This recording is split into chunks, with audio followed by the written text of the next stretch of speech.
Hmm. There we go. Should be live. Think so. Think we're live. Yeah, buddy. It's been way too long. Thank you for everyone's patience. Today we're looking at the new Renaissance tour. A lot of footage going around about this and containing stuff. But someone put a compilation together because it was like 1 minute here and there. Someone put a compilation together, and it's fantastic. Even starts epic. You know what I mean?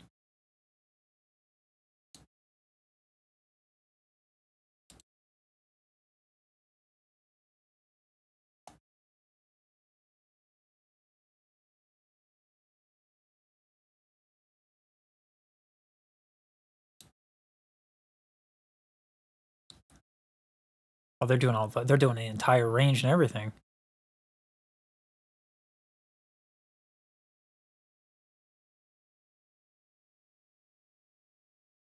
All right, thanks to this person here, Fierce Gifts, for doing all this work here. Much appreciated.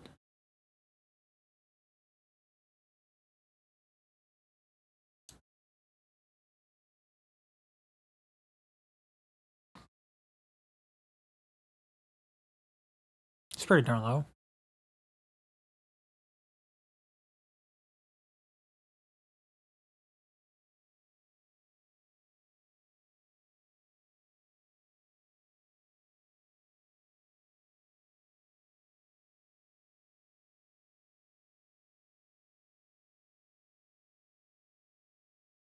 I love her tone.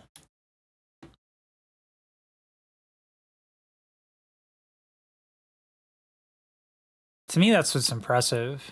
There's a lot of folks that can sing low, but they don't sound good. She sounds great.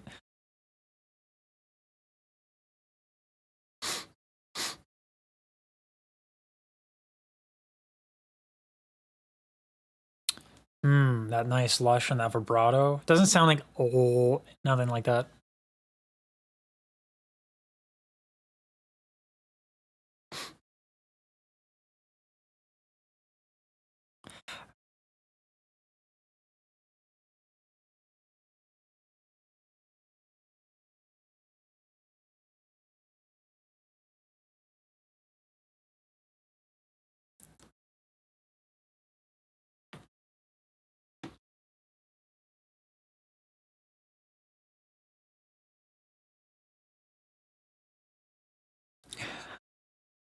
Such a weird, like it's like that I don't know what it is in the back. It's like a spring or something. How many outfits does she have?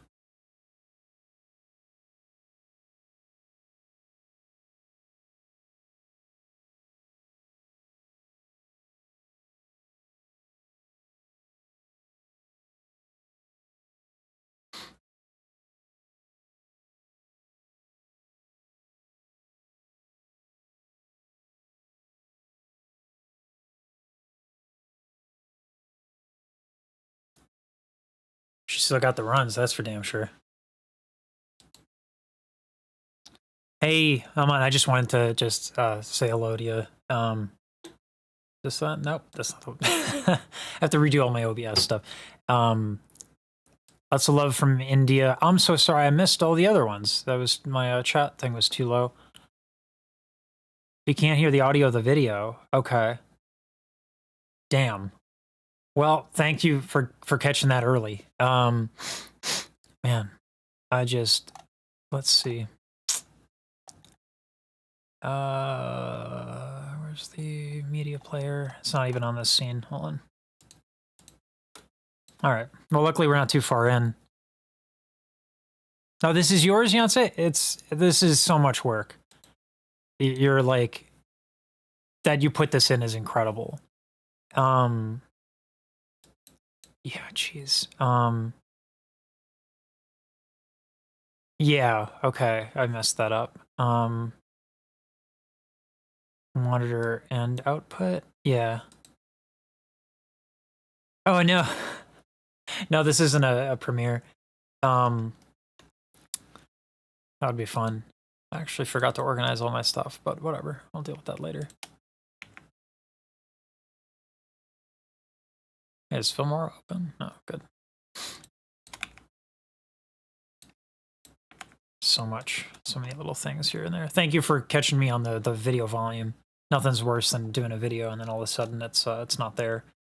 So, 1 second real quick. Let me just test this. Everyone can hear that, right?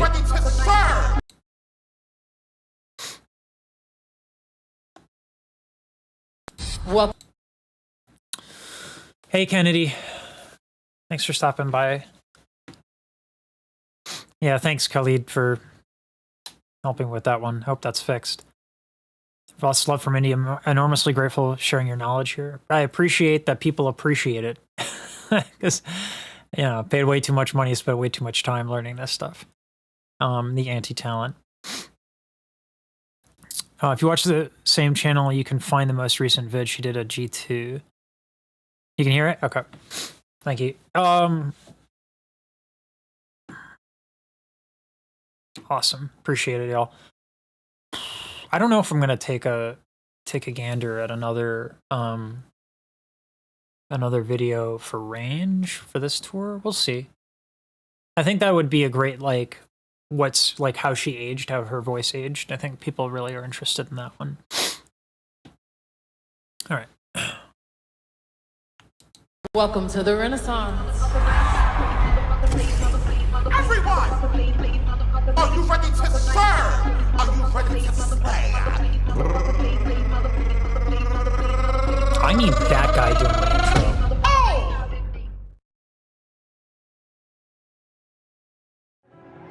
I need that part.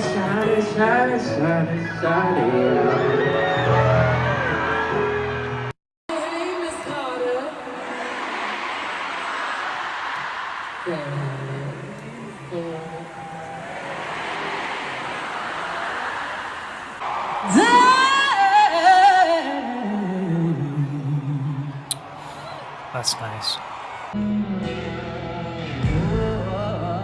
Oh, the man's got arms right there.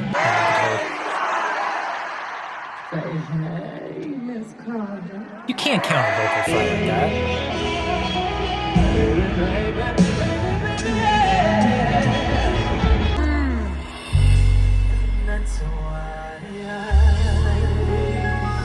How rich has her voice gotten? Holy. That's why I love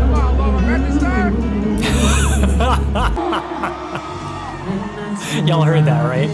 That guy's my hero. Shouting at the come on, lower register. That's why I love you. Catch me when I'm home. Slow down, slow down, slow down. And that's why I love you. What I like, or rather, what I love. You can tell that she's actually singing the you know, because the sounds are very different each and every time around. So all you lip syncing critics can get on out of here. But the thing that I love here, the thing that I find most compelling,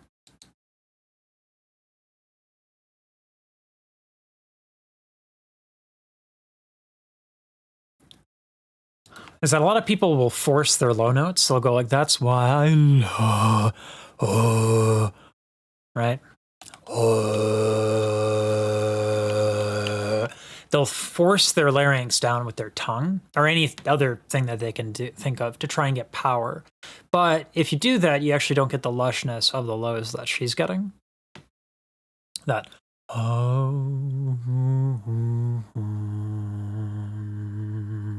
right, you lose power, but if you do that, it actually sounds good, which is kind of, you know, important. So there's that. Welcome to the Renaissance.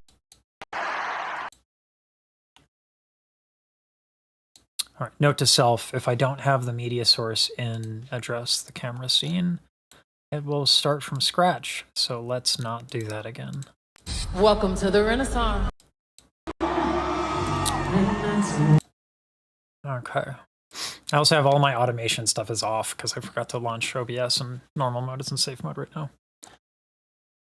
All right. I've changed my setup, by the way, for everyone listening. I've changed my setup so that I'm not looking at a thing that is separate. Because I used to have a video player up here, and then I would have like OBS and all my broadcast stuff over on this screen. I've put it all on one screen here so I can see y'all chatting. So if you say something, I'll see it and I'll stop to address it because thank you for tuning in. You won. I don't know what you won. You've won, but I'm glad you won it.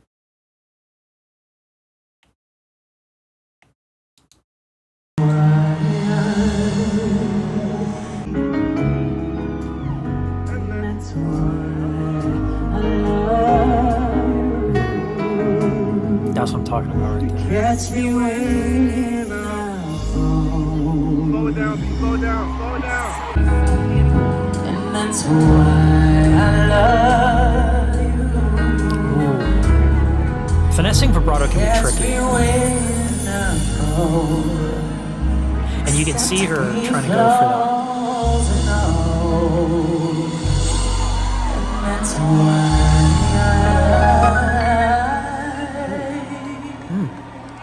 y'all haters corny with that Illuminati.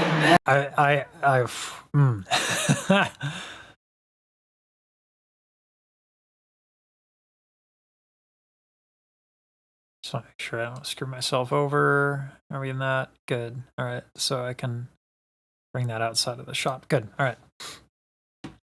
When you're trying to finesse vibrato, you're actually more or less finicking with two things: your breath and then your cricothyroid muscles. Let me bring up the anatomy thing. You know what? We're not going to use anatomy for right now. No, we'll use it. It's New Year. I can't be getting lazy. All this lazy nonsense. How would I rate her lows? I don't really sorry, one here. Where's the muscle fibers? I don't usually treat it as a ranking thing because there's so many factors that considering other artists in the equation is not really useful. There's a lot of factors. I feel like the light is not bright enough. I'd rather weigh it in relation to her own voice. I think that's more interesting because you can learn a lot more from that discussion. Where's my anatomy scene? There we go. Anya, shush yourself. I might have to kick my dog out. She's adorable, but she's not doing any solids here. Primary monitor. Okay. Did you just grumble at me? She just grumbled at me. This dog's got to go. Love you, Anya, but you got to go. Let's go. Let's go. Let's go.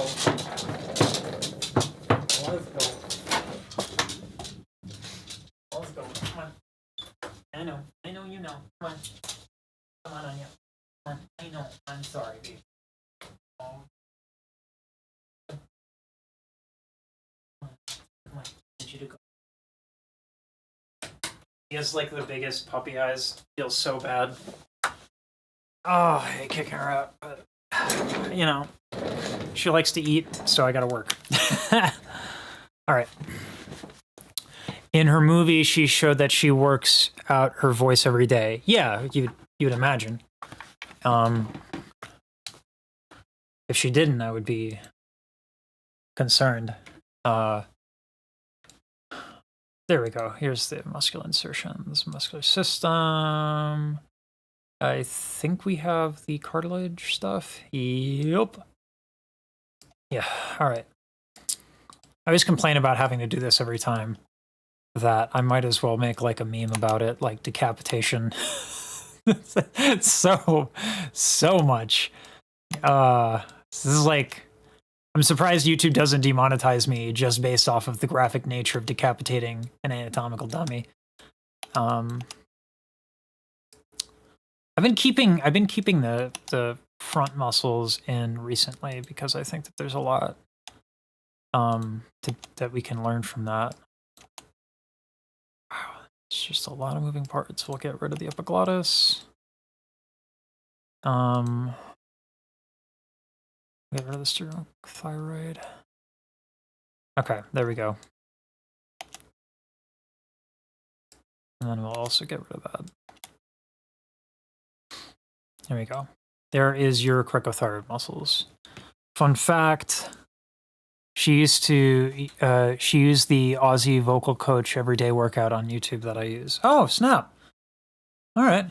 I've been trying to develop my own stuff, and it's been, geez, the saturation on this is unacceptably high. That's ridiculous. Why would I do such a thing?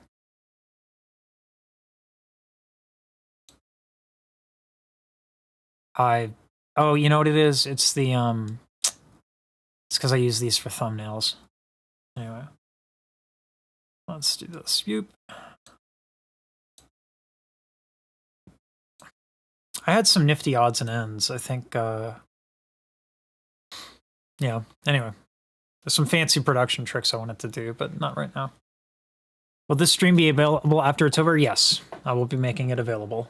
It takes a little while to upload it. And I'm also this is gonna be its own video as well. So there's that element of it as well. So when you're accounting for vibrato, you have, let me just find my thingamabobber. Here we go. What you're looking at is the cricothyroid muscle, and that is responsible for tilting the I know the words, thyroid cartilage. There we go.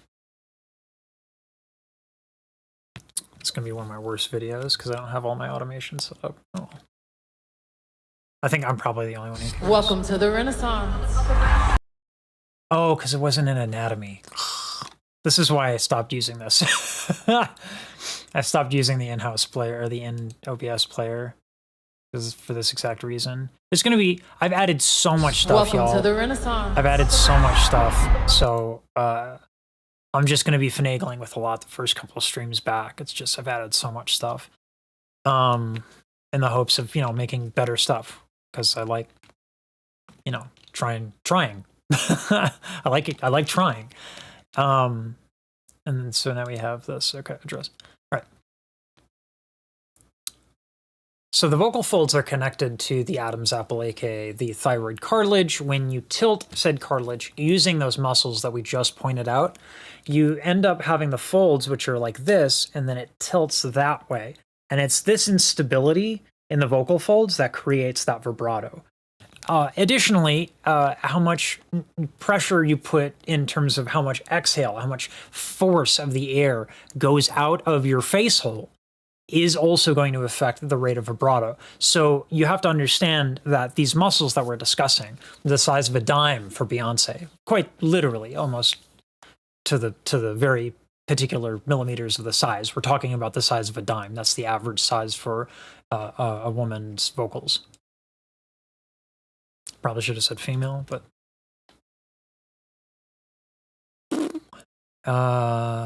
yeah.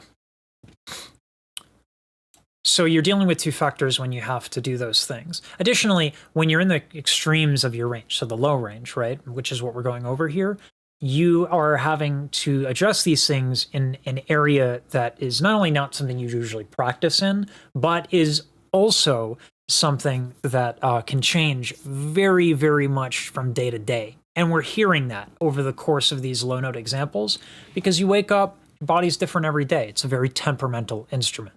So all of these nuanced little vibrato adjustments that she's making, that's just decades of experience. Literally, is that the camera? Okay, yeah. Just in case, I don't want to be gross. Pardon me.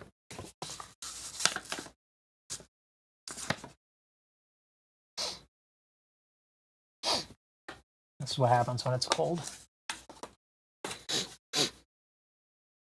Okay, gross. All right.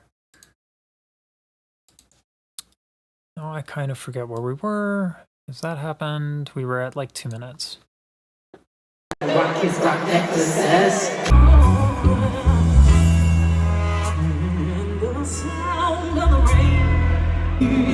When she brings it in and out, brilliant.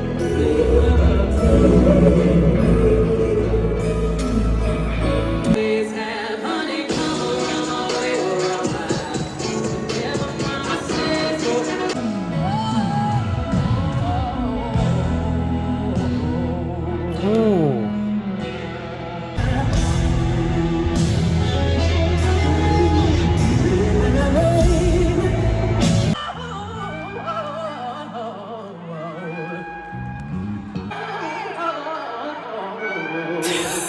These runs are pretty gnarly.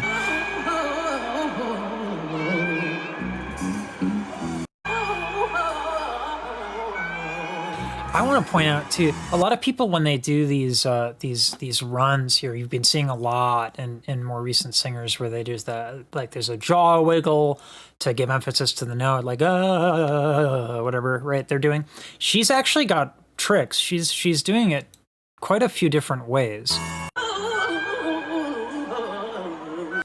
A lot of the head movement, which is super interesting. It's actually a really efficient way to do that because it's like, here are your vocal folds right here and all the musculature around it, right? So if you want to give emphasis to a note on a run, like do do do do do do do, but like say you don't have consonants like that, ooh, right? That helps facilitate giving more emphasis to the runs in various different ways. Look at her head movement specifically as she's doing this.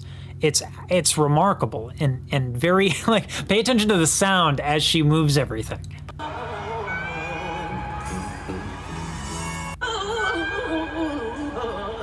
You almost get like a yodel in certain instances. It's really nice.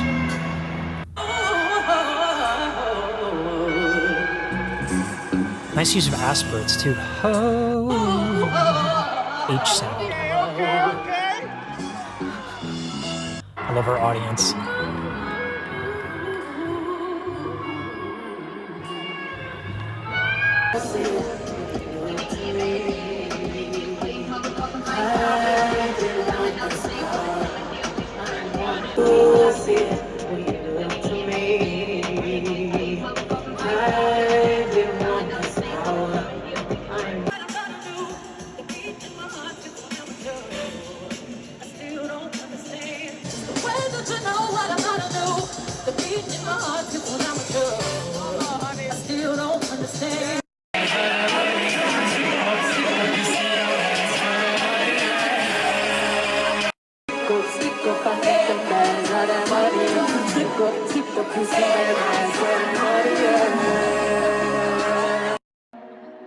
It's not the best demonstration. I love you just the way I love that ragdoll.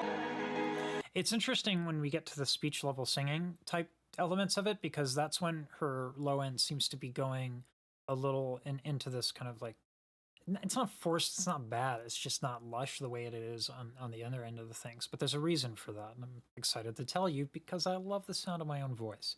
Not what I'm saying though. It's actually super interesting because it's the difference between speech level singing and more like robust singing. I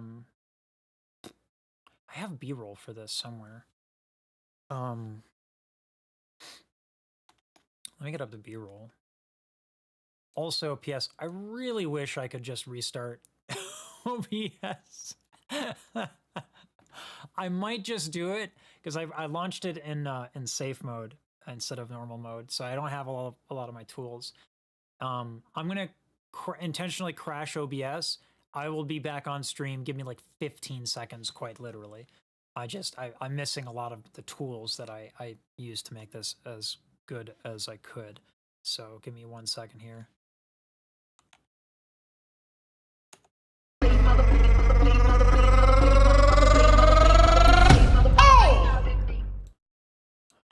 That might have been a little bit more than 15 seconds, but here we are.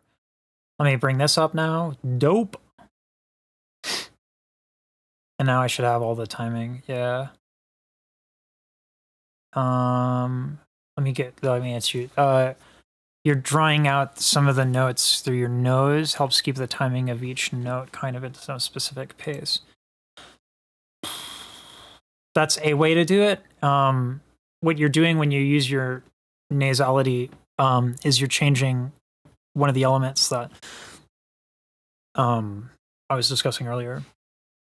I'm actually going to put this. It's actually a really good bit of, I think, of information for people who want to utilize it. Someone was saying that they use nasality in addition to the head movement to kind of dictate a lot of what the note values are, the emphasis on them. That's definitely a way to do it, because when you're nasalizing things, you're decreasing the breath pressure that is on the folds, so you're able to lighten up because there's less of that big push of air. So you can do so many little things to make runs nuanced as opposed to just mushy fast notes. In fact, she said in the movie that she dealt with a lot of bronchitis and laryngitis throughout most of the shows. Jesus. Oh, well, just as well. It's still a nice piece of information for people to know. People always talk about nasality. You're talking about moving it like this, right? Kind of like that? Yeah, there's a ton of different ways to do it, which is why it's cool. It's one of those elements of singing that I'm not being nasally, but you could. Like, you could, and it would work really well. You know, particularly on some of the higher ones, and depending on what the sound you want is. Yeah. This person's trying to clarify that they wiggle their nose, they don't use nasality, but you can do both, and they have the same, not the same effect, but they do similar things in that they change runs. Runs are incredible. They're so nuanced with the way that they sound. People get it twisted where the speed of it matters, but if you have fast runs and it all sounds like mush, that's not music. All right. Bronchitis and laryngitis. This is why you need technique. Like, which is what she has. Like, you need to understand your body well enough to be able to adjust on different situations. I need to find this fucking thing again.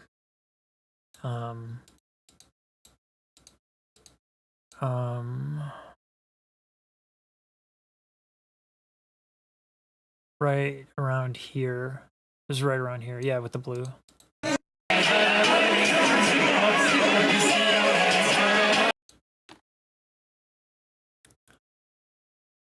So someone's made me aware that she had some bronchitis and laryngitis, so that certainly could contribute to the kind of straight tone, a little bit of struggle of getting those low notes out. But it would be doing so because of the same reason as I was initially discussing, which is the difference between the kind of big breath you would use for a little bit more classical singing or jazz or things that are just a little bit more old school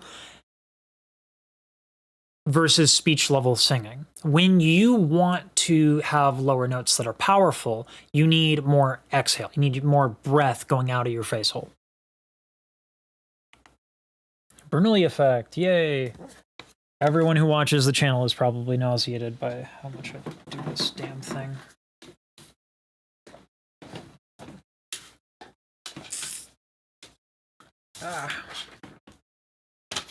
But its implications are important here.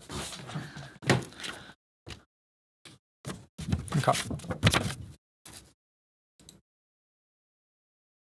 So your exhale matters a lot because when you want lower notes, you have to have fatter folds. So you have to bring a lot of the folds together. So you do that with what's called the Bernoulli effect.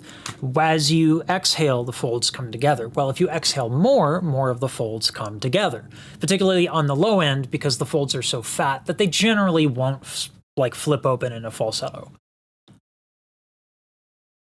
So there are two things here. One is if you're singing in a more speech-like capacity, you're not taking in as big of an inhale. This is my speech level low notes. Now watch this inhale. This is my speech level low notes. Very, very, very different and not as good as Beyonce. Go figure. Crazy, right?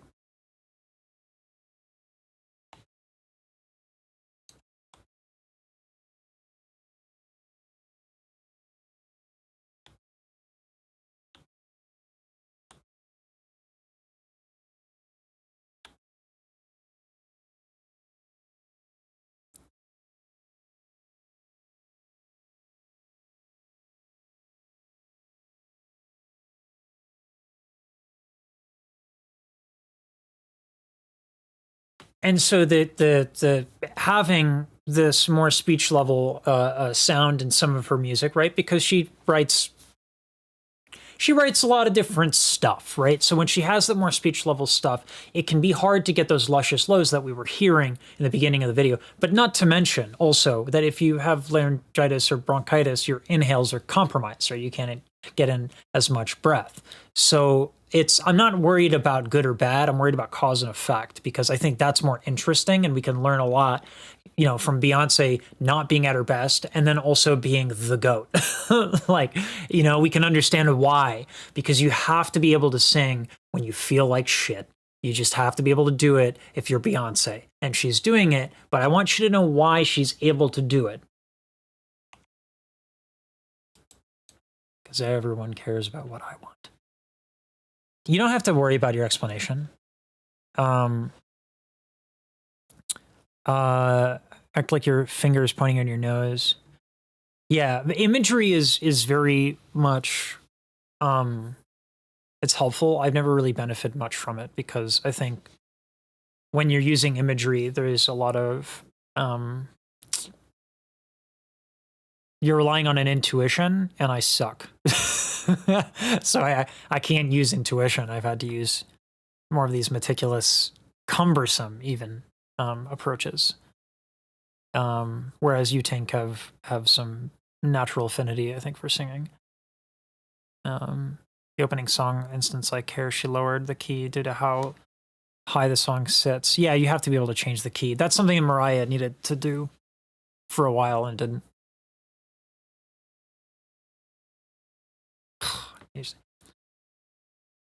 Man. Also, apparently she had knee surgery. Usually I mock people who go on and on about how hard singing is relative to other activities. And I'm like, have you been in combat sports? But apparently Beyonce's singing is a combat sport. She's got laryngitis, knee injuries, you name it.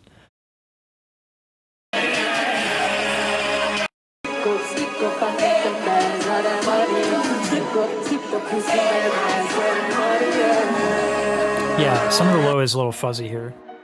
Now I love you just the way I love that red dawn. Day by day. When she's on, oh buddy. oh yeah. Day by day.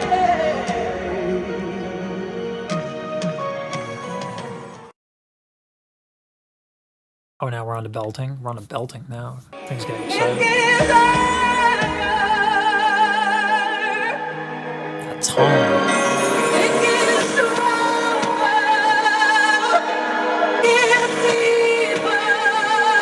I don't know if I'd call that a belt.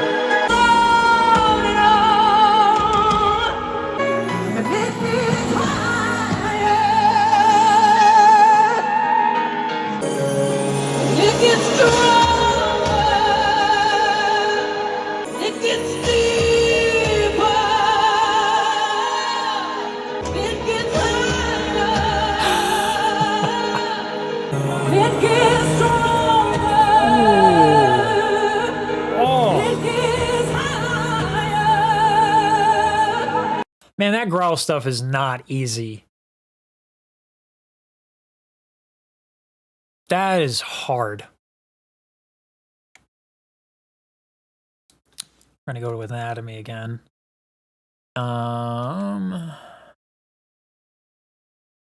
Boosh. All right.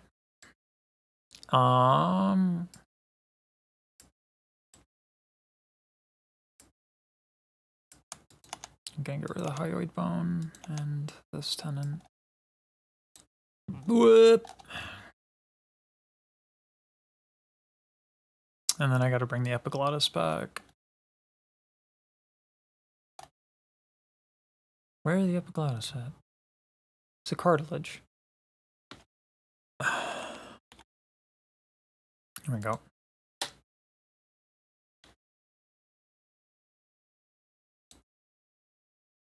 There are a lot of different ways to create distortion. In fact, there are people who actually like specialize in the field of vocal distortion. But for our purposes, it's mostly straightforward. Just like, it's not complicated, it's just super hard.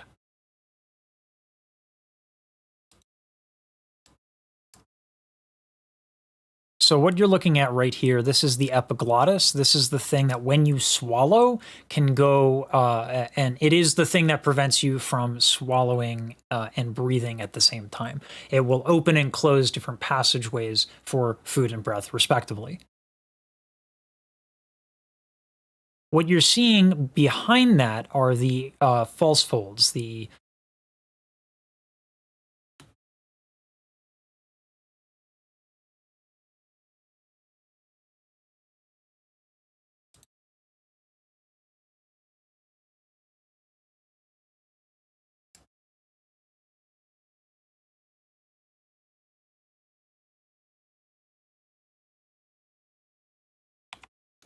I could have sworn that these were the, it's not the arytenoid, it's the vestibular folds. But I guess there's more than one name for it. They might have updated Z anatomy. Some different vernacular. Because when I think of the arytenoids, I think of like the muscles around here. So anyway,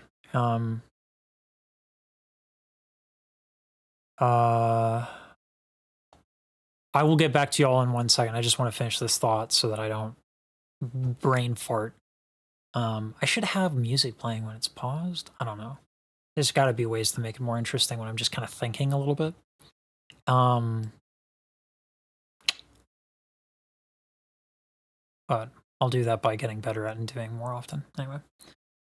I want to bring up, I know it's probably not something a lot of people care about, but I really, there's so much nonsense around like growls that I want to get someone who's not an expert specifically in growling and distortion, but is Dr. Reed Blaylock does a lot of beatboxing MRIs, and we can look at different his different MRI scans relative to what we're hearing, which is nice. Okay, there we go.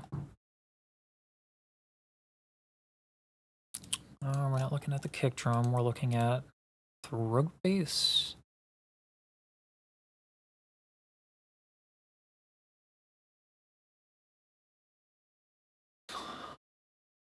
Honestly, it's bizarre the way he's organized these. There's inward bass. Let's go with inward bass. And then I'll bring this up. It's really hard with MRI footage because the resolution is so dog shit.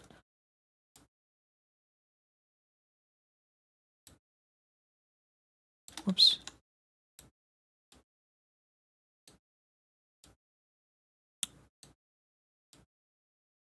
Okay. Now what you're seeing here is an MRI scan from Dr. Reed Blaylock's research on specifically beatboxers who use a tremendous amount of distortion, but for our purposes it applies. The epiglottis is behind the tongue, so it's right there. You don't really see it yet, but as I play the video, you will.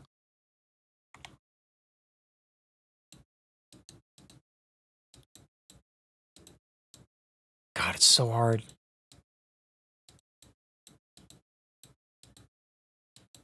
God, it's so hard to get. The resolution on these are so fucking bad. There. That's it. Now, I highly recommend you look at this on your phone at a really high resolution because MRI footage is really bad. What you see here, this little line in front of the arrow, that's the epiglottis. And what you're seeing here is that there will be a connection between the false folds and the epiglottis.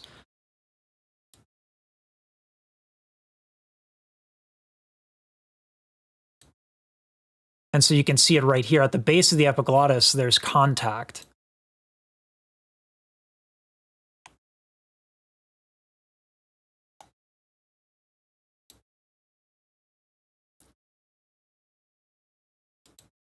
And then let's get the anatomy back up.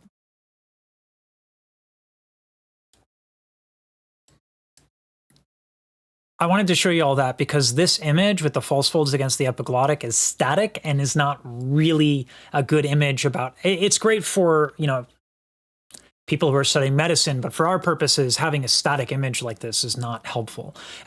It looks like the false folds and the epiglottis are inherently connected. They're not.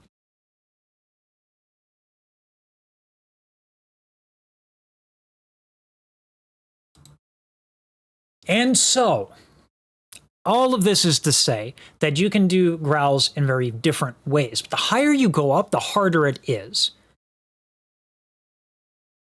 If you're going low and you want to do a low-end growl, you're going to bring your tongue back just a little bit, like, you go, and then you do that. It's just that, that sigh, right? Inhale and just let it out, and you'll get a little bit of that false fold rumble. You'll find it eventually if you don't get it at first.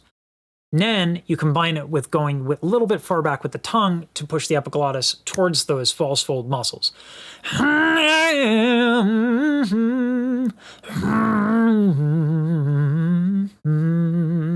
what you'll hear a lot of times when people do that, they'll bring it in a lot of nasality for two reasons. He says as he brings up one finger.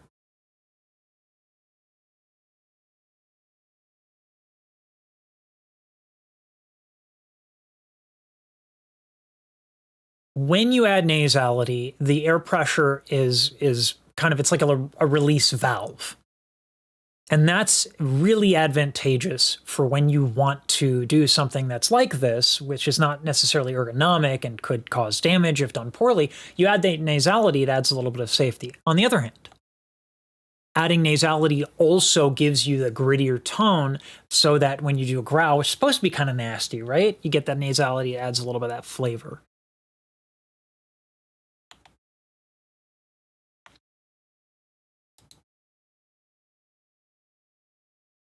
Now, as you ascend, different things can happen. That's more of a beatboxing approach, but the higher you bring that, the harder it is. So when she's belting and going and doing that, oh boy! I mean, we're not at C5, we're not in anything like that yet, but it's still like as you creep up with that technique, it gets even more difficult. You have to be a lot more precise about the rattling because of what we talked about with the Bernoulli effect. Your folds are going to thin out the higher you go up. And so that makes them more gentle. And this technique can be very abrasive. And so as these thin folds, these gentle little things are touching, you're doing all of these things around that are very forceful, not ergonomic, could potentially be dangerous. But it's not when it's Beyonce because she knows how to balance herself on that knife's edge. She's so good.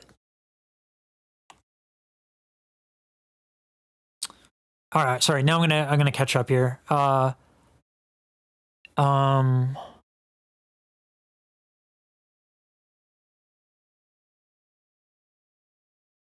In her film, she showed how she had to speed up her recovery 45 days before the show. Jesus.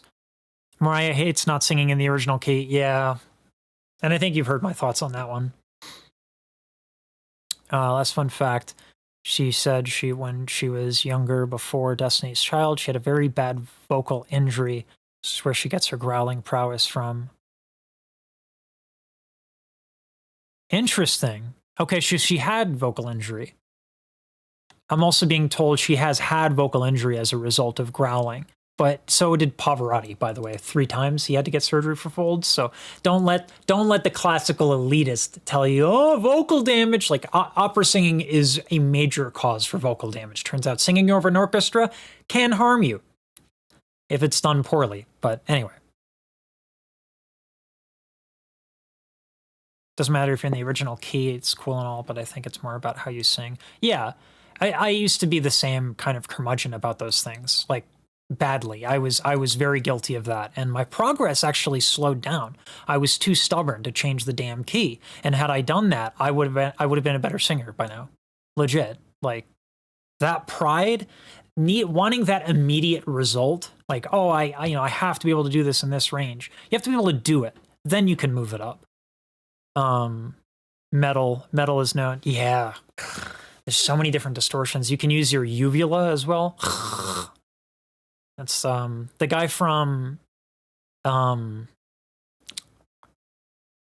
of God keeps the mic incredibly hot, like incredible. And he actually teaches us. He gives lessons, but he does screaming very quietly. So he's really up on that dynamic mic. It's cranked all the way, and he's talking like this. And then he adds uvular, and he's talking like it's just all this crazy shit. These textures that people use. There's levels to this. Beatboxing too. I can't do that type of distortion, but I can sing Mudvayne. I love that. Like the comment section on that Mudvayne video, Dig, is so funny. That was so funny. But yeah, I remember when they came out, and Dig was a banger. I love your vids. Biggest Mariah fan. Wanted to know if you had to choose one artist that's comparable to her. Morissette Amon, I would say, is comparable. I would say that Amon has taken what Mariah did and then refined it by virtue of the fact that we all stand on the shoulders of giants. You know what I mean? I think Amon is singing in a way that's more safe than Mariah. Like a lot of what Mariah does and that we remember of her and that made her what she is, no one was really doing that. She took elements of like Aretha Franklin and all of these other singers that, you know, had these extreme little different techniques, and then she melded them into this vocal style that no one had ever heard before, ever. It was crazy, right? Like that's what Mariah did for singing, for pop singing, really just for singing in general. Showed all these different things you can do, which is crazy. But she had to discover. She was the innovator. Following an innovator when the path is built, and that's like easy. I was actually going to do a video on Amon and Mariah, because Mariah's the trailblazer, Amon is the technician. Not to say she's a bad artist or anything like that, but it's like that's if we're going to compare the two. Trying to make fun of Christina Aguilera, and you figure out how to use distortion. Yep, that's the truth. I love Dig. I had an opportunity to get some lessons from the dude from Lamb of God. I decided not to. They're expensive, understandably. Also, I think that the style of distortion that he teaches doesn't line up with what I do well. There are other ways to do it.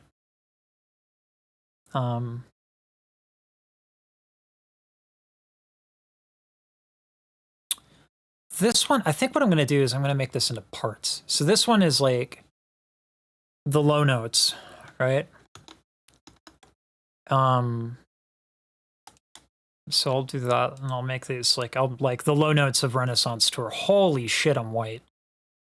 This lighting is atrocious.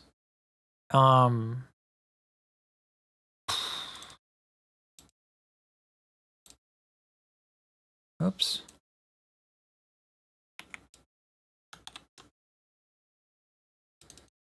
Okay. So that's going to be the low notes. Now we're getting into kind of belting territory and the mids.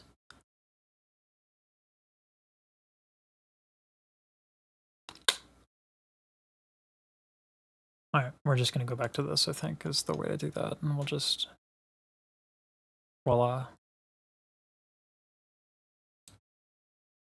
And I'll make the last little bit about the mids.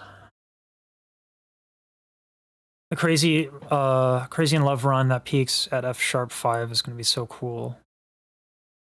Mariah walked so Ariana can run. Ariana does it a little differently. Because Mariah came about in that 90s R&B style, which was a little less speech level singing. And then Ariana, like, it was like Yeba and Ariana do this thing that's like the tiniest breaths you could possibly imagine, which gives them that control. But it doesn't have that lush sound that I like. And frankly, I'm going to be honest with you, I feel like Mariah had a more lush sound than Iman. I'd have to listen back again, but that's my recollection, as I liked Mariah's tone better than I liked. But yeah, Ariana and Yeba do some weird shit. It's like the literal antithesis of what I learned. High larynx, very little breath. It's really interesting because I do not do that by any stretch of the imagination.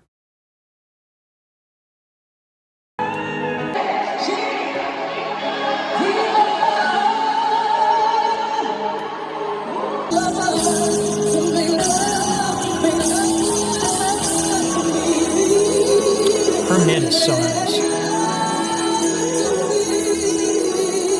This is where she shines. Is that tone? Her voice is beautiful. Look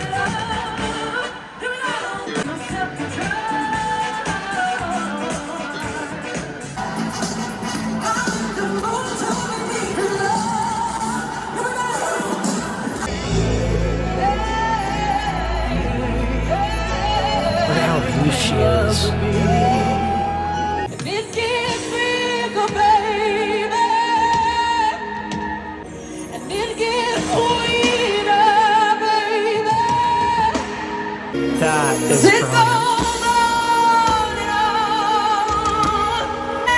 brilliant. She's blending so many different techniques. This is what was really cool about singers who came up in her era when she was coming up, is that all these different little nuggets of different techniques are implemented. You see that with Mariah as well.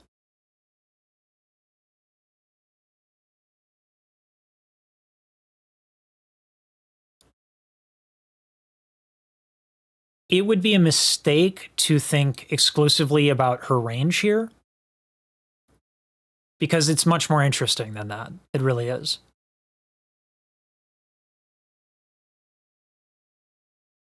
Back to anatomy.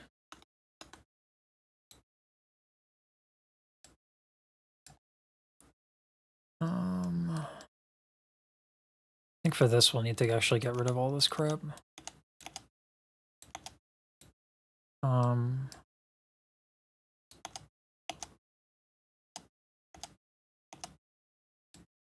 I might start taking pictures of this stuff, because like doing it like this every time. Thing is, like, yes, doing it like this is obnoxious, but like just having to look at it, I've actually made some kind of cool, like, oh, that's how that works. That makes sense. That sort of a thing. So, anyway. So a lot of the times why belting feels so antithesis to singing classically, and while like just why people kind of don't want to do both usually, you know, you get people on one side, belting is unhealthy, you get people on the other side, you know, not belting is pretentious. You get these moral statements, but here's why the emotions are so charged between the two different techniques, and why great singers like Beyonce do both. What you're looking at right here, these are the vocal folds.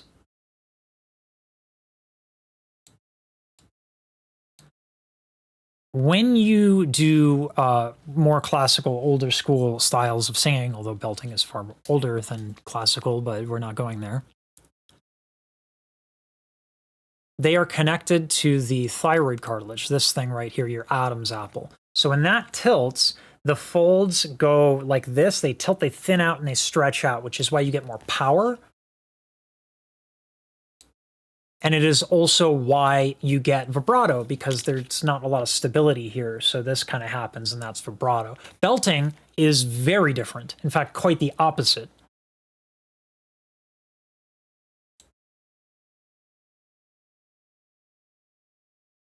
Singing in that older style of music, again, I'm so sorry, belting precedes anything, but we're not going there. The thyroid cartilage tilts backwards for belting. It's the opposite direction. So you have this from here to this, which is fat. It gets fat. And it is in that girth, that thick with the two C's, fat with the PH, the whitest boy on the internet talking about singing. The folds get super fat and they come together and they kind of stay together. That's what creates belting. So what she's doing here is and you can see it. Look at her head as she tilts back. Look at it. It's crazy.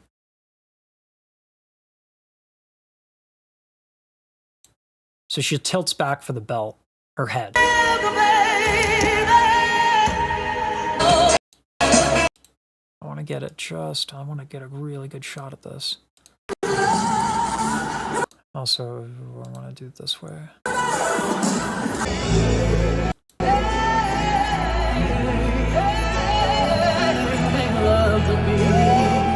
That's a perfect example. So quite a few people teach, when they teach belting, they teach people to kind of tilt their chin up just a little bit because it's easier for the thyroid cartilage to go backwards in that instance. So if we look at her here in this pose, if I can find the perfect shot.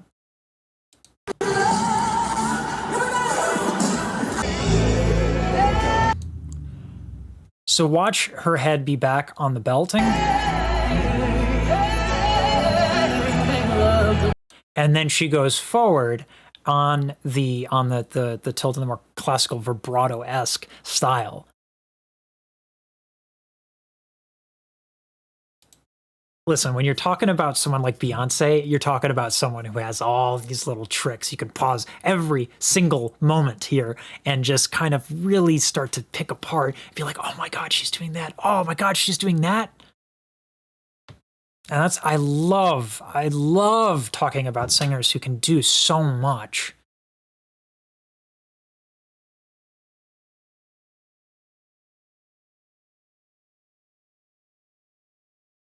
And we're talking about her mids. And there's this much going on.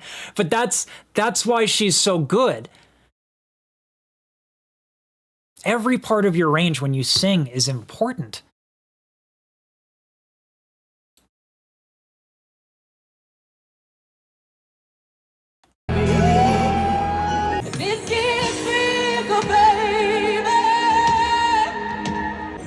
That belt.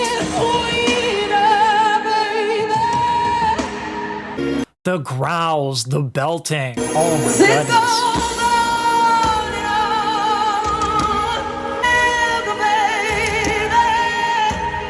Oh, she got mic technique too on this.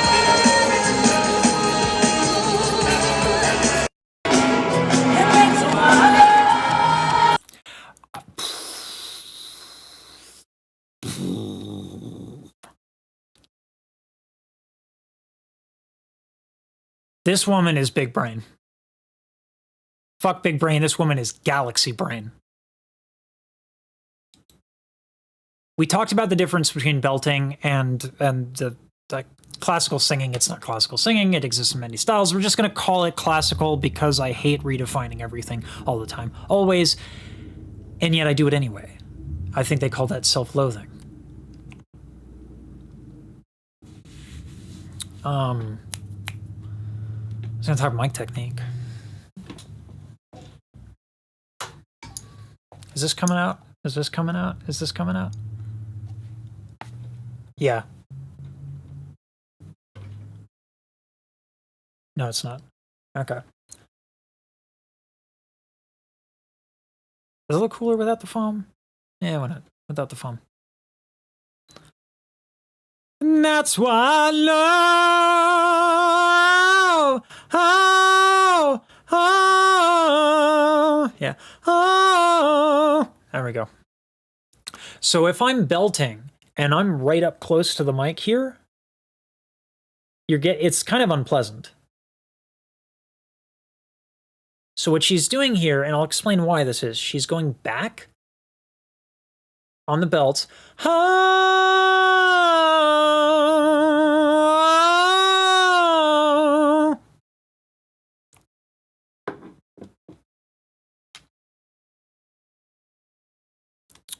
And let's go into the Estel spectrogram.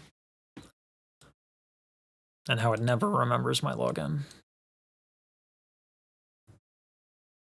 Okay. And I'll use anatomy because if I use the spectrogram thing, it'll go badly. Okay.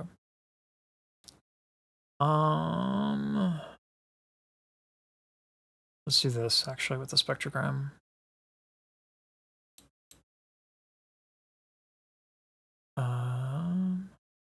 No, we'll just go back and make it. We'll keep it simple here. No, it's so much better if I have it. Okay, whatever. We'll just go back. Keep it simple.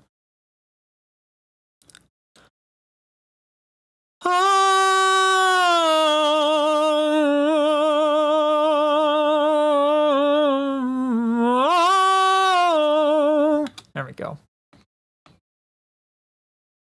My belts are not very strong. They're not at all very strong. Sorry, Anya. I'm working. All right. So what you're seeing here is a spectrogram. The way that this works is that this is the timeline. These are the frequencies on the vertical axis, and then how bright something is how loud that frequency is. Pretty stark difference between belting and not belting, right? Now, I don't belt particularly well. If you are belting really well, actually all of these frequencies end up being pretty much the same intensity. Like that's why belting feels like a wall of sound. And if you go closely,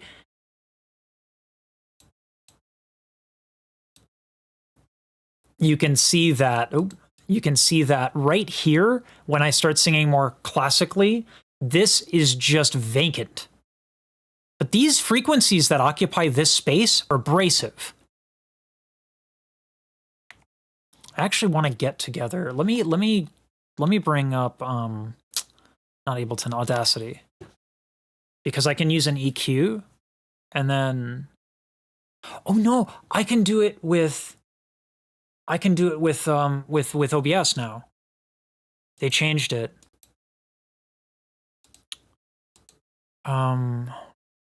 TDR Nova.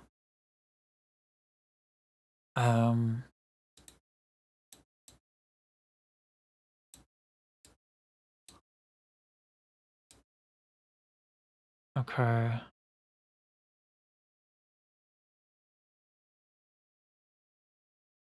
Wonder if it changes live.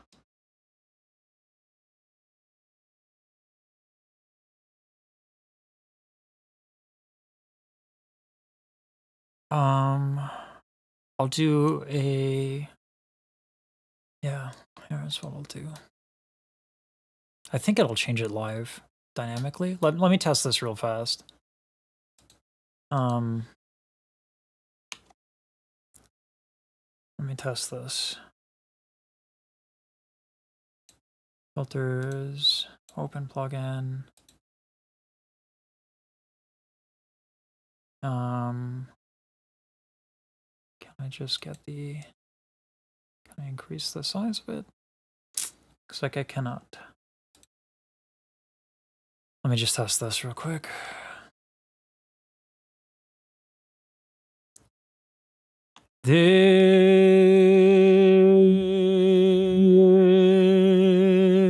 This is a test.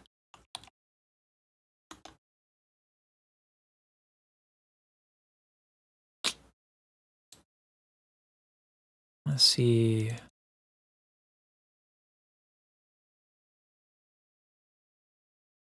It does work. Ah! That's awesome. It works.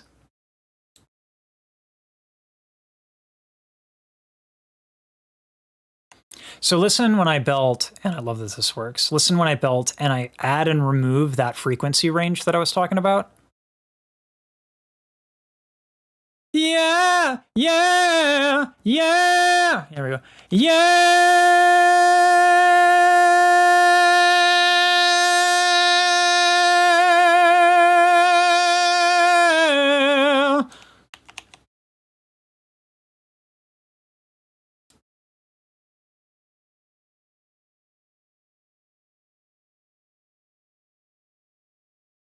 Just want to see this real quick.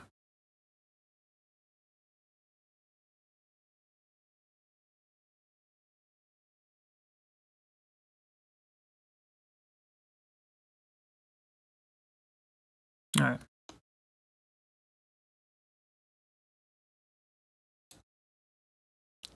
Now, clipping on the mic aside, you can definitely tell that frequency is obnoxious.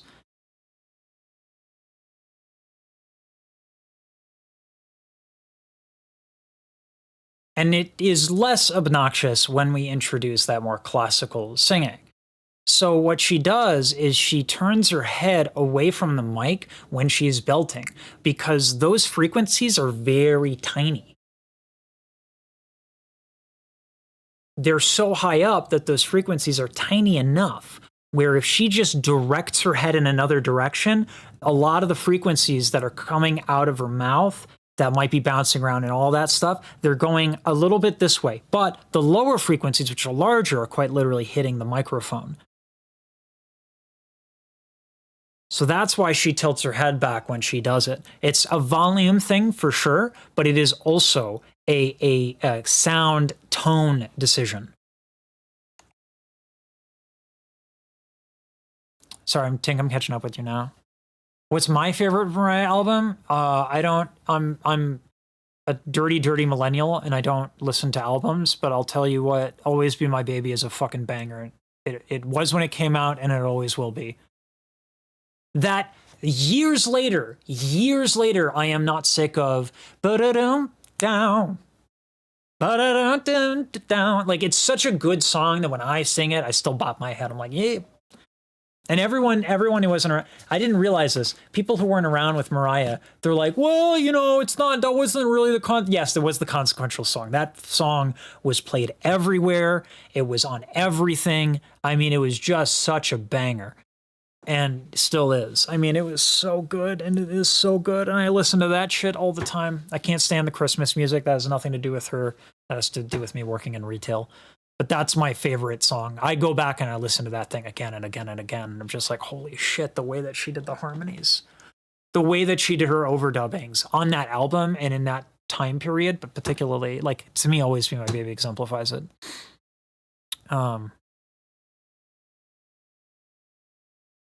This trend, I noticed the same thing. She's always in an outfit. My dog is crying real quick. I might just give her something to. My heart aching. You know, it's like my heart will always go on, but it's my dog. I can't choose, but I listened to the first album, Emancipation. And a fan before they called the Lambs. Like love, yeah. That's actually a good point. I didn't think of that. She's using vowel modification. That's a good insight, Tink. That's actually really good. The other thing she's doing to kind of make that sound a little bit more palatable, because she's doing this in this lush belts are so hard, and that's why Whitney was so good. It's so hard to get a lush belt because it is, as I just demonstrated, is kind of the antithesis of how it works. When you contract the muscles responsible for a belt, they actually create this thing that we call twang. There's very specific muscle involved. It's called the area epiglottic sphincter. That's what creates that.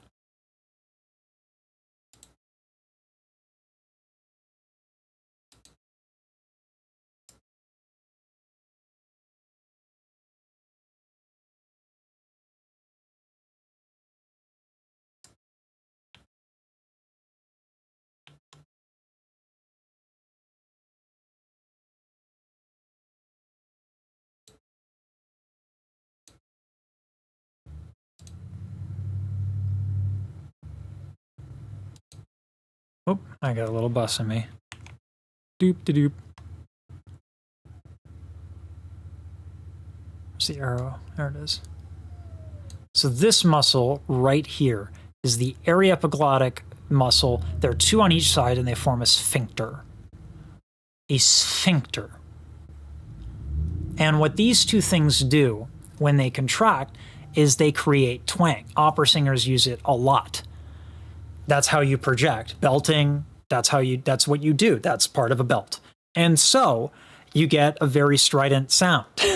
So one way to negotiate that is to use mic technique the way she was using. But the other way that someone pointed out in chat, thank you for that, is she used vowel modification. So what vowel modification is it's just changing your vocal tract. That's what a vowel is the shape of your vocal tract. And the shape of your vocal tract dictates the tone. It's like how a cello resonates at different frequencies than a violin. The body of the instrument, that's what the vocal tract really is. And so she could do love or whatever, but she doesn't because she's good.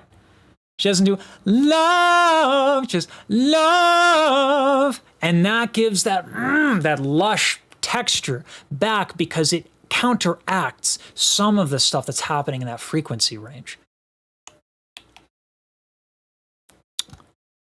Her bottom lip is back as if she was smiled. That's actually quite common. When you lower your lip like that, it affects your soft palate.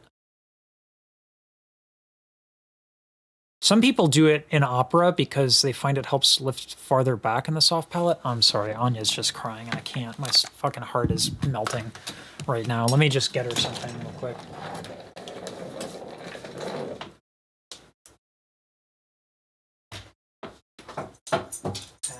All right.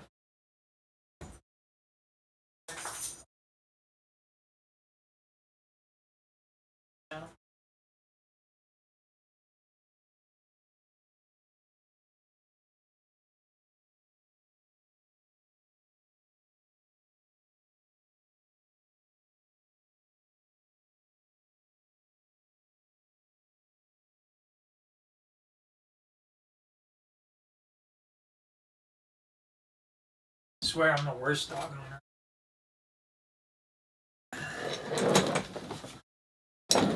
I'm the freaking worst dog owner. I just gave her a treat and fed her a little early. I'm like, stop crying. Now she's gonna cry every time she wants something, and that's what she does now. Her bottom lip is back. Yeah, mouth shape is interesting. If you ask an academic, vowels have nothing to do with mouth position, but if you ask a singer, I'll tell you to fuck off. It has very much. The implications are very real. Welcome to the Renaissance for the live album. Let's get back into it. What was I talking about? We ended on vowel modification. Let's keep going.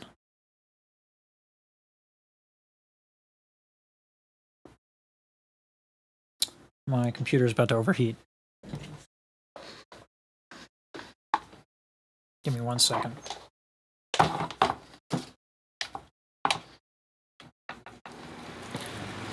Sorry about the noise, y'all. I bought a new, let me test this. And testing the sound. All right. I bought this new CPU cooler, and I have yet to install it because reasons. And testing the sound. Well, that's not bad. So listen when. Okay. I have noise remover software, so I have the fan right now against my computer until it cools off. But you can't hear it because fucking technology. Woo! Fucking noise removal, so good. All right.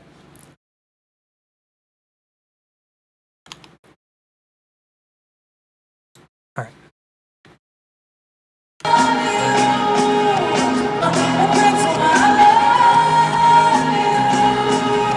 Nice.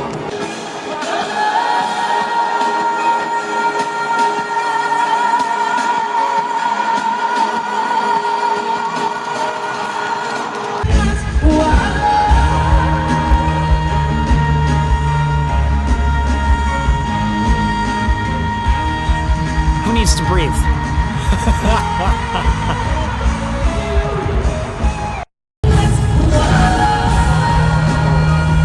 Greatest audio sample there.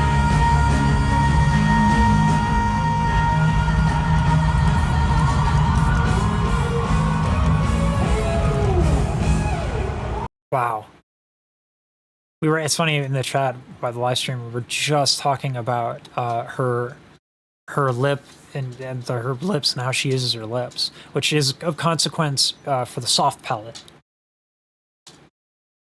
And so she's making some interesting choices here.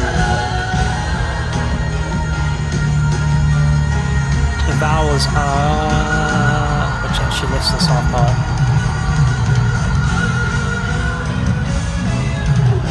That's actually what opera singers do. No, like no lie. That's what we do.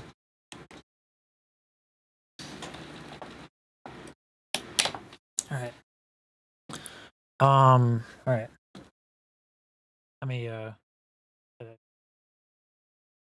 Questa quella, questa quella, questa quella, questa quella.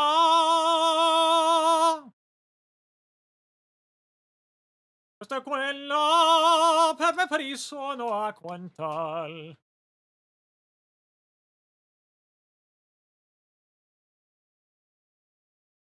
Questa quella per me per suono a quantal. Tre d'intorno mi vedo. If we have that brighter upper lip, we project more.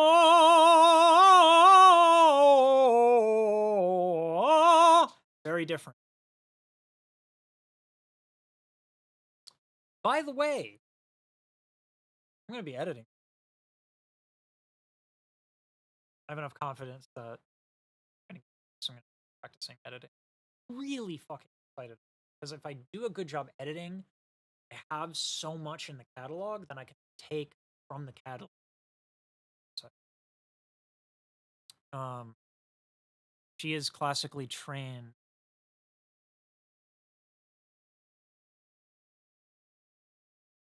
Forgot I lowered the mic volume to do that.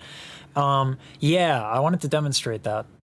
And I'm excited also to fucking edit all this together. That's why I'm so trying to get really into detail of a lot of things in a way that I'm doing more, but you'll be gagged. All right. Yeah.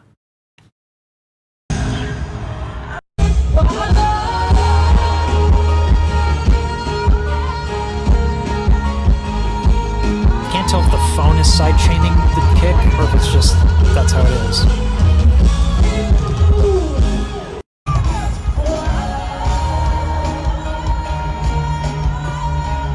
Do you have an outfit for every day of the year?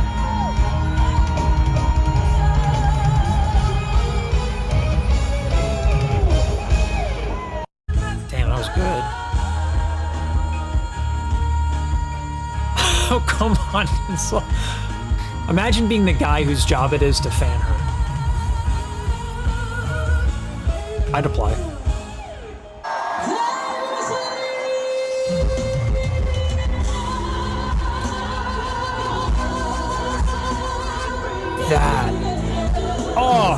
That's a perfect example of what I was talking about before, where we try to get, as opera singers, that very neutral sound that we then work with in terms of the brightness, depending on what part of the range we're in.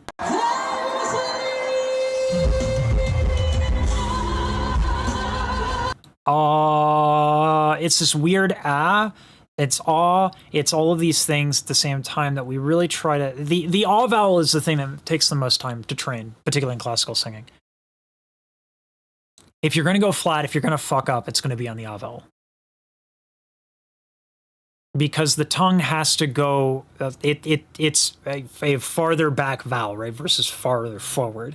When we say back vowel, forward vowel, we can talk about the heel of the tongue and its position, and I much prefer that because it's actually descriptive. But when you have these vowels in classical music, it's so challenging to navigate that sound so that in every single part of the range, you're highlighting frequencies that as the notes change, as you are in action, going through every part of your range, you are trying to get the most lush and delicious sound possible. And she's doing that. It takes people a lifetime to be able to do it all throughout their range. Some people never finish. Not that it's ever done. And she's just doing it.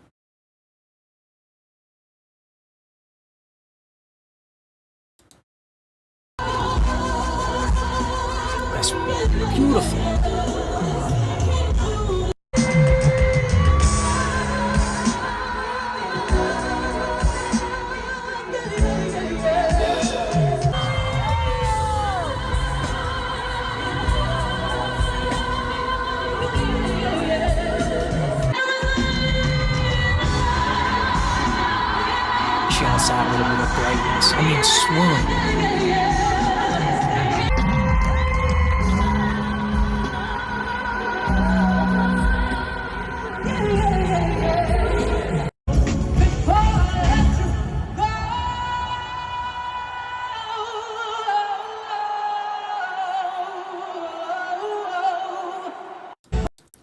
Man, her voice is so fucking, her voice is so fucking beautiful. It hits.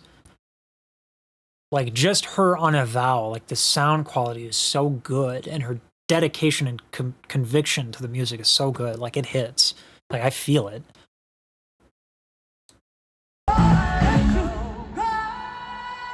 Here we go with the belt. Yeah, belt. A lot of vowel morphing.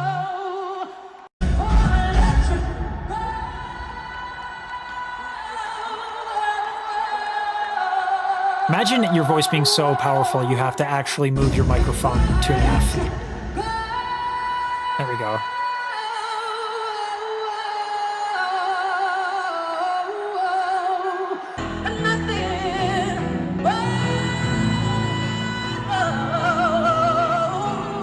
So pretty. Oh, that's pretty.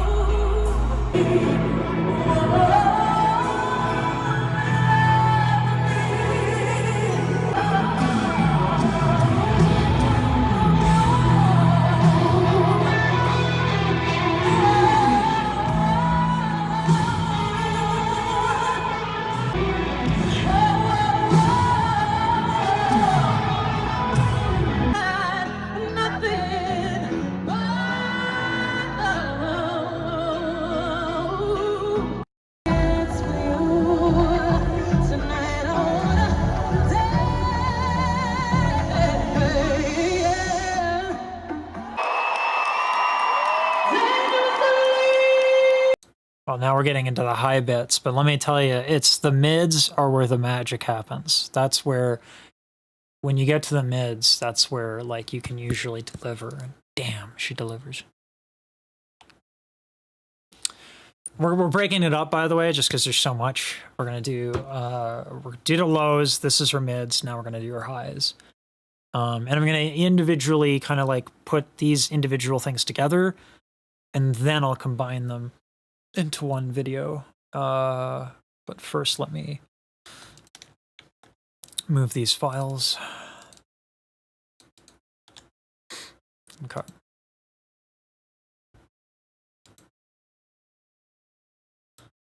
It don't need to be, it sounds more impactful as a B4. I'm not quite following. With the B4 should sound like a C5, mainly because I don't listen or cover belting in women's voices. So if you could expand on that, that would actually be really helpful to me, because I don't.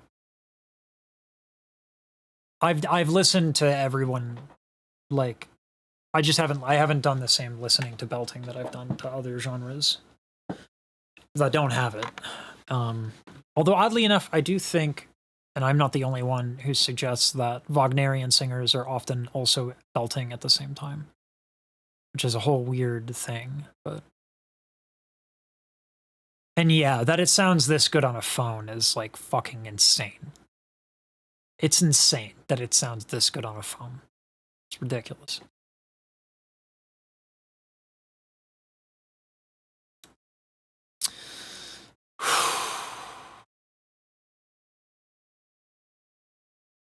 I'm gonna drink water and a bite of a croissant.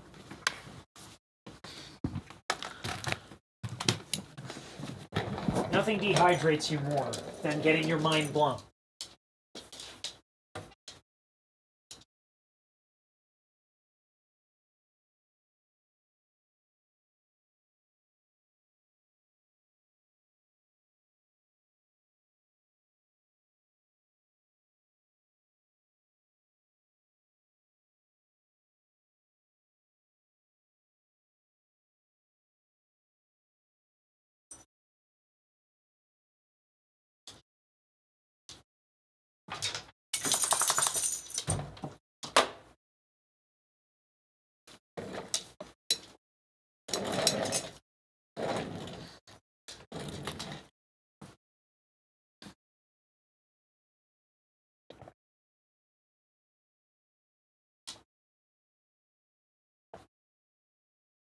Okay. I think I'm picking up what you're putting down. You're saying that the sound quality changes from B4 to C5.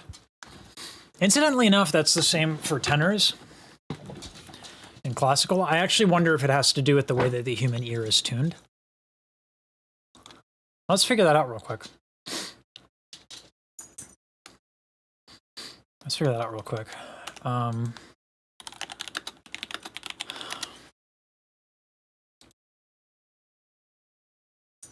It's frequency response of the human ear. That's what we want.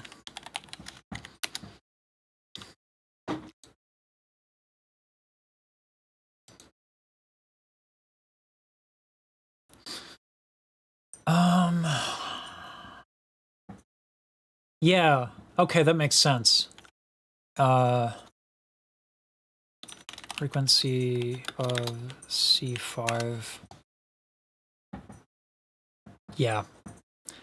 And what is B4? Because I think I have an idea of what it is.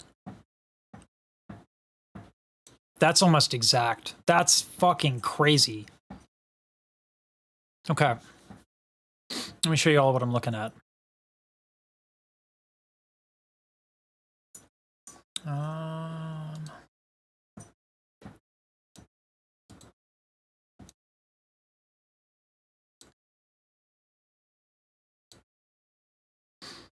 So the reason why C5 sounds so much different than B4 and why the highs sound so much different from the mids has to do with the frequency response of the human ear. Let me turn that into English. Your ear is tuned specifically to different frequencies.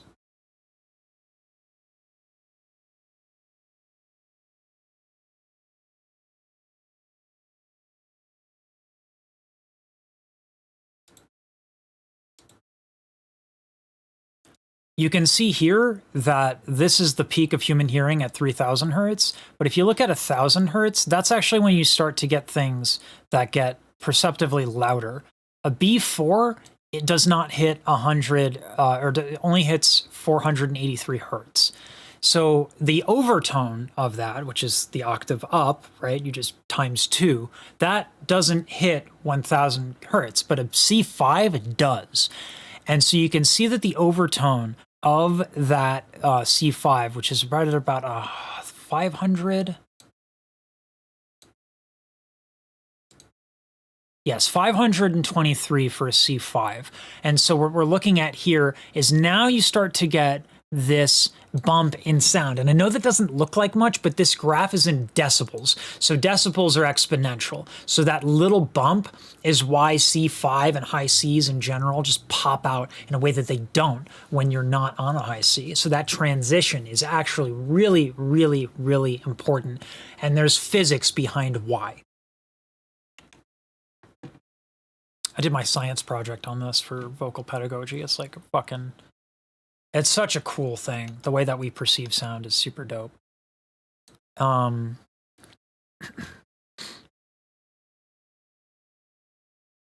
Sorry, just catching up with chat now, y'all. Original key is D5, now it's B4. Okay. D5 was the original. Formed it. This I did for that analysis was my for vocal pedagogy for my final project.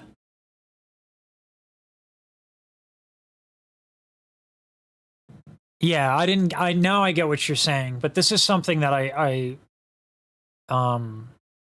did separately for vocal pedagogy when I was in conservatory. The premise of the project is why tenor high Cs hit different. And why, it's also why no one really gives a shit about C#5, right? There's that point of transition where that's what hits, but anyway. That just is nice to kind of launch into our rest of the video about high notes.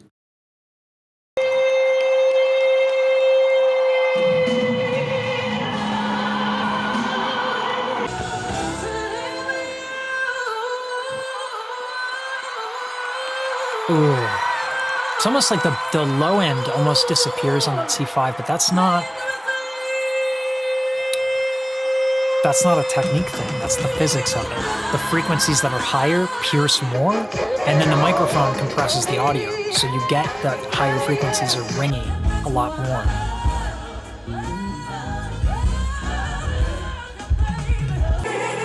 Damn! She's growling.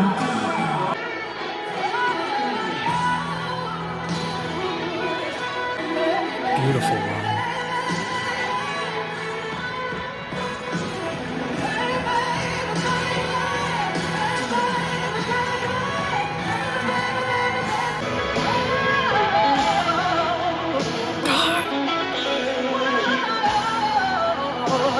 It's like she never hits the note the same way twice, ever. She's always got something more, you know? It's incredible.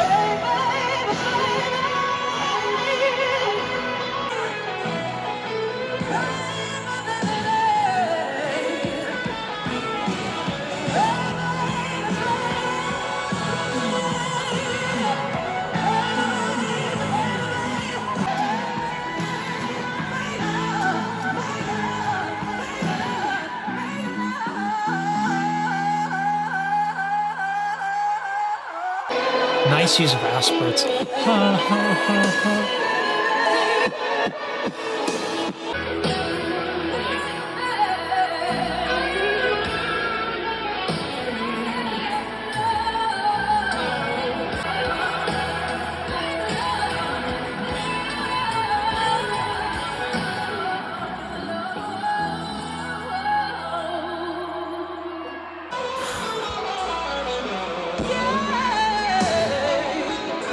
Ooh, gosh, that was nice there.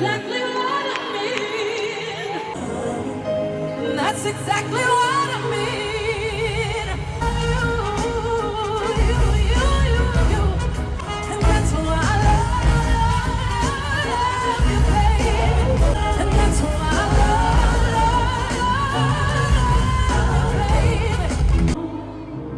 you, babe. It's not the note. It's the sound, the versatility, and the expression, the expressive nature of her singing.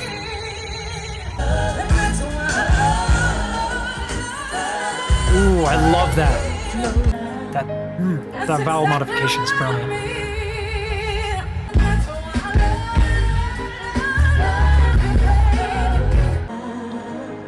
And that's exactly what I mean. And that's why I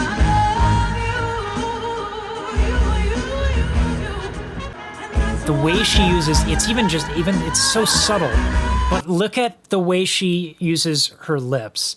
So when you want to have a longer vocal tract, right? If you want to turn the violin to the viola or the viola to the cello, you need a bigger instrument. So if you extend your lips, you have a longer vocal tract, right?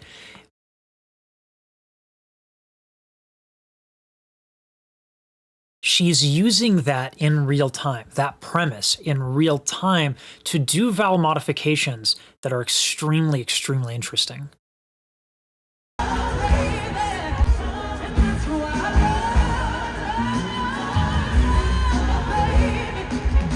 That's exactly what I mean.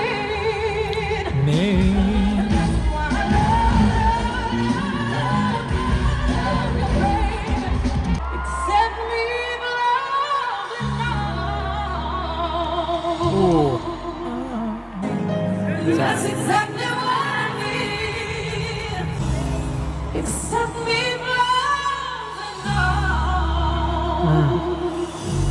That's exactly what I need. And that's why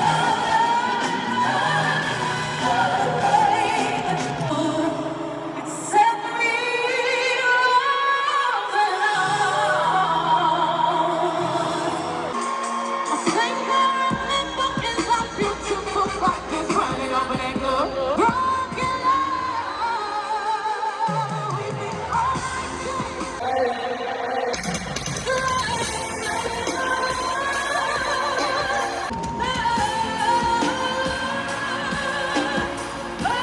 I want her wardrobe.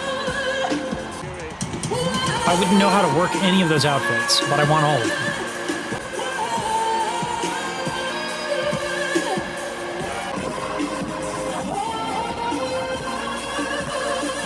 The thing I'm noticing with her highs, there's a tremendous use of vowel modification to an extent that I don't see a lot of other singers do.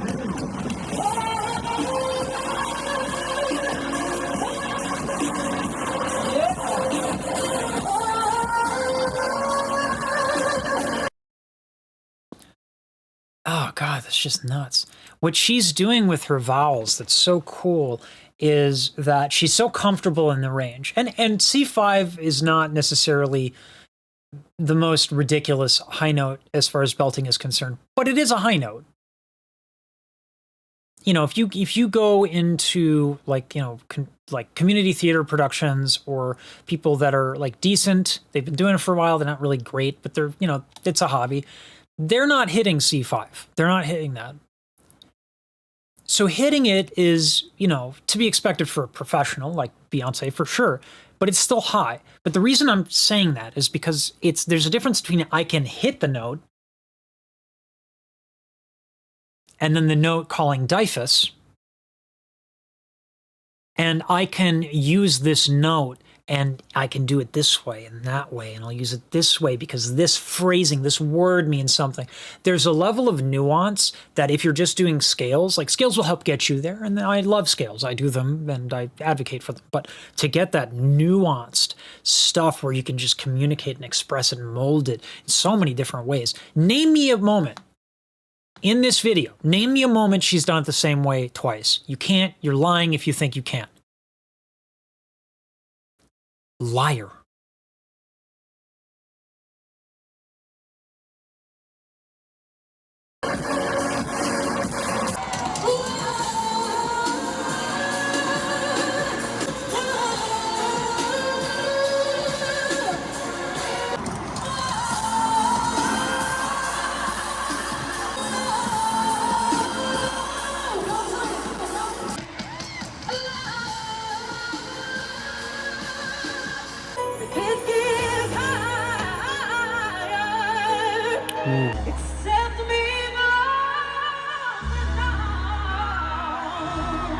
In the video about the mids and the lows, we were talking about adjusting your head and your neck in different ways to get some emphasis on certain notes as you go. The higher you go, the more you mess around with this, the worse.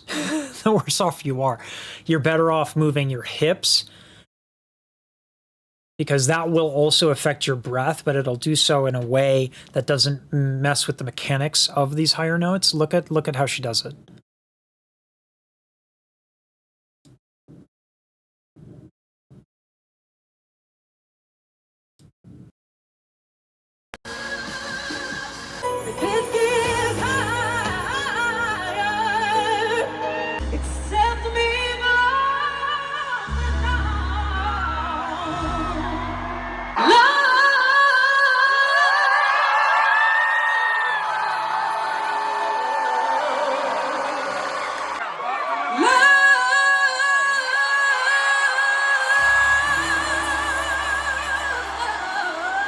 Yeah, and a lot of these you can see how her neck is not compromised, how everything is really nice and long.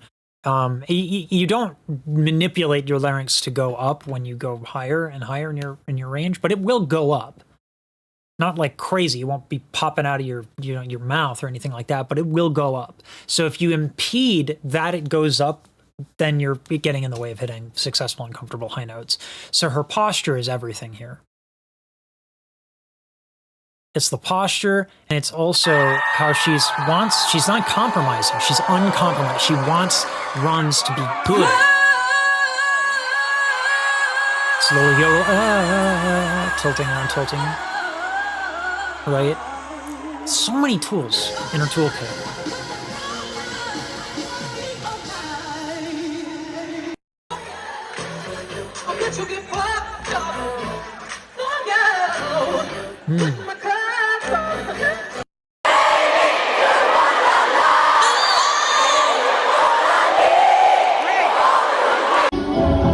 I always hate that. It's like I came from Beyonce. Beyonce, not the audience, but I get it. How dare they have fun?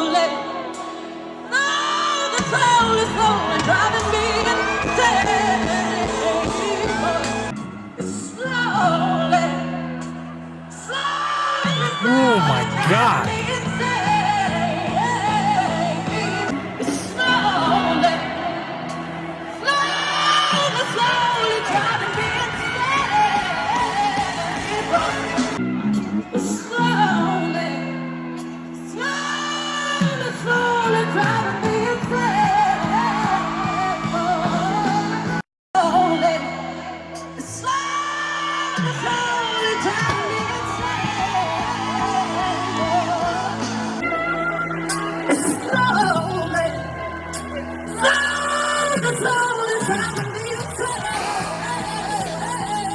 I quit.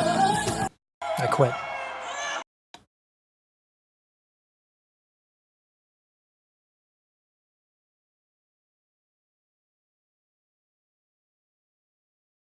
I should have fucking kept my job packing groceries and fucking can't with this woman. Fuck.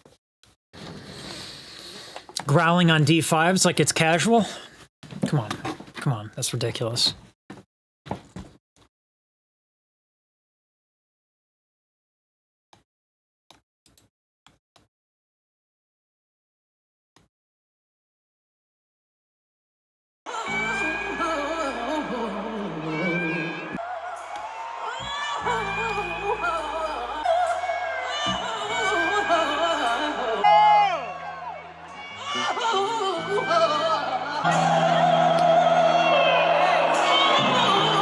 What I love here too is the wisdom of approaching it.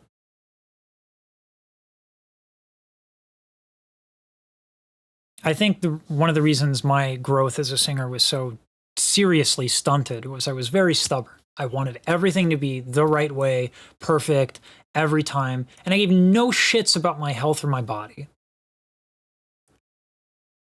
Beyonce's ability to adjust in her high range not only allows her to be more artistically versatile, it also allows her to know that when she's having an off day, that she doesn't have to compromise her health and that she can make artistic decisions that behoove and pay attention to her vocal health.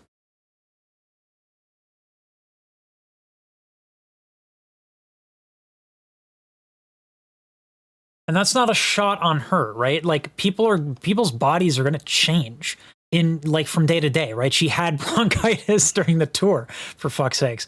You know, I'm a professional. I use language. But yeah, just listen to how she hits this differently depending on which day it is in the tour, depending on, you know, what's going to work for her vocally.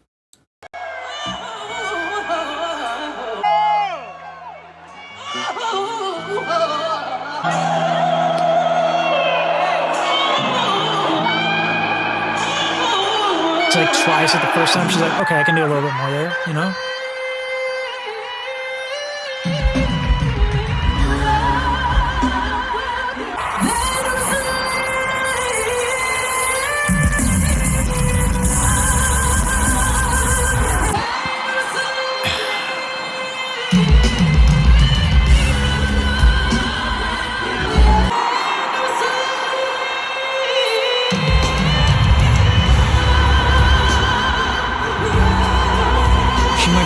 Person I'm gonna let pass with wearing sunglasses would, I guess, would be indoors, but she looks so good and she sounds so damn good.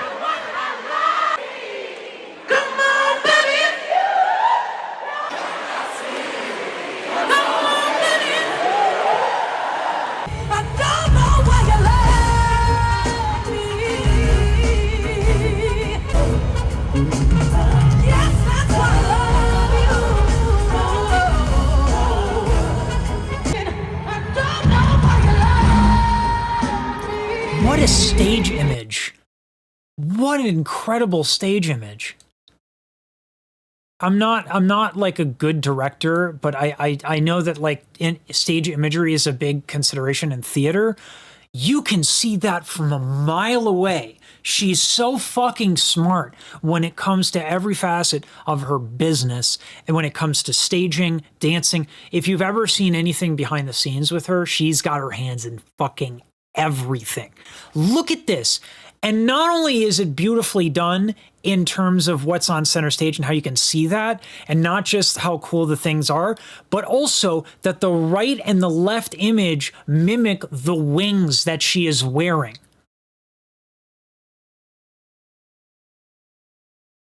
This is so pretty to look at. I could literally, this could be a still image, and it is right now, from a phone, and it still looks fantastic. It might not be Lord of the Rings cinematography, but it's pretty damn good. Ooh,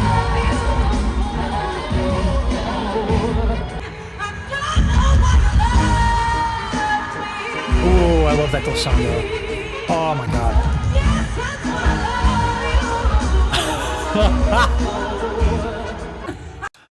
Oh my god. The beanie is I got it because I didn't wash my hair, if I'm going to be honest with you. I've been, yeah, that's why. But I'm glad it's cool and that I'm giving a shout out to white boys. I should get a BB that says beanie that says chronically Caucasian. That would actually, I think, sell the merch. But, yeah.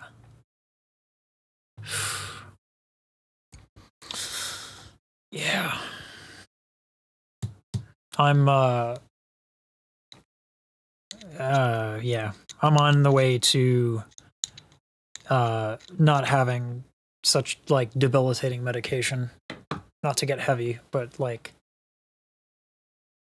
listen, I got like the best situation in life humanly possible. I can work from home in my PJs, I can talk into a camera, and for some reason people listen. So thanks you for that. But, you know, like, this has also allowed me to take a step back and work on my health and get finally the right treatment for my health so that I don't feel like I have to choose between, like, hygiene and making a video. And that sounds depressing, but I cannot communicate how much I love what I do and that how lucky I feel like I am to do this. Actually, I started managing the channel of, like, a childhood hero of mine. He's one of the best Warcraft 3 players to ever play the game. And I'm managing his channel because I'm good at this, because you all let me be good at this. So to be able to do this and then also have health insurance and also be able to kind of like iterate over my health while also working is a fucking beautiful, beautiful opportunity. So I don't want it to sound like bad that like I didn't shower or that I have to choose or anything like that, because I have a blessed life. And this is how I've just lived. I just did that because I had to, you know, and I would use the fucking, my friend in high school called it the Italian shower. He just bathe himself in cologne. I don't do that shit, but no, anyway, it's, I'm excited. I'm excited to be more functional because that's been a challenge. And this is what I couldn't do this when I was working at Trader Joe's. I couldn't take the step back. I would never have, I would never be able to pay my mortgage. And now I can. So thanks. Hair is done to his butt. Jack Sparrow. I try to grow it like that, but it poofs out a lot and like not in a good way. Let's go back to watching it. Where's my mouse? There it is.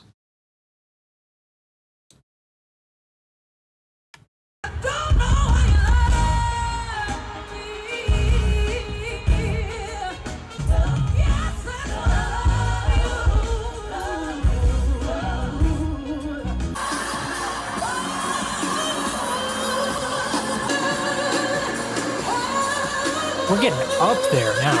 We're getting up there. Oh, I love that.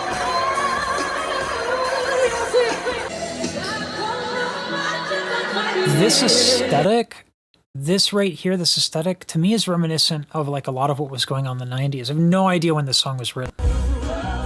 This one that's coming up.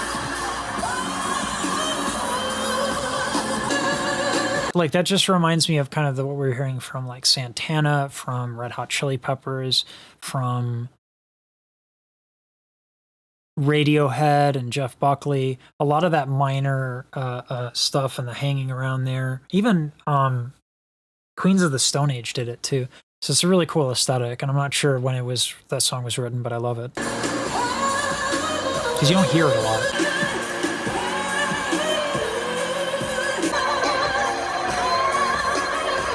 Like Gangsta's Paradise, a lot of that. Ooh.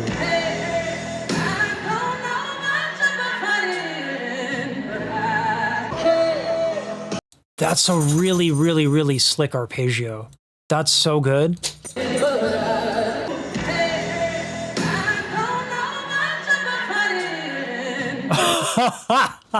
That's so cool. That's such a good musical decision. Oh my God. This is why, like, when you talk about, you need a whole video to talk about Beyonce's high notes, because you have to come at it from so many angles. Tone quality, you have to come from it in terms of her musical decision making. You have to come from it in terms of just how incredibly amazing the high notes are from a technical point of view. Her timing, there's layers to this, and she's like a croissant. There's that many layers, right? She's pastry dough.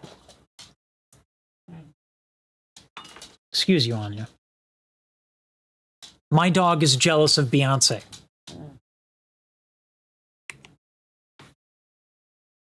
I gave you, let me just open the door for her. Maybe that's what it is. I have no idea. I don't know. This is whatever happens when my wife's not home. She's like, I'm used to getting all the attention in the world.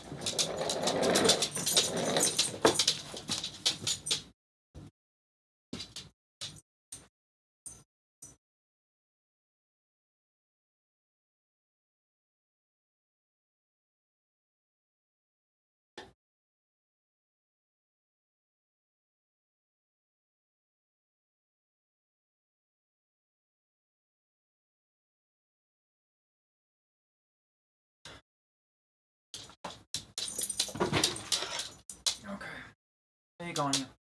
No, that's it. No, I had enough. I already ate, already gave you the things. Okay? I know you want attention. I know. She does this when I'm gaming as well. Like, if she hears me talking to other people, it's like, forget about it. This Drunken Love, it's from 2013, but part of you hearing the new instrumentation of the song when she performs it. This riff that was originally in the background of the song. Yeah. I wanted to do this thing about, like, well, I'm in the process of making a very, very, very involved video.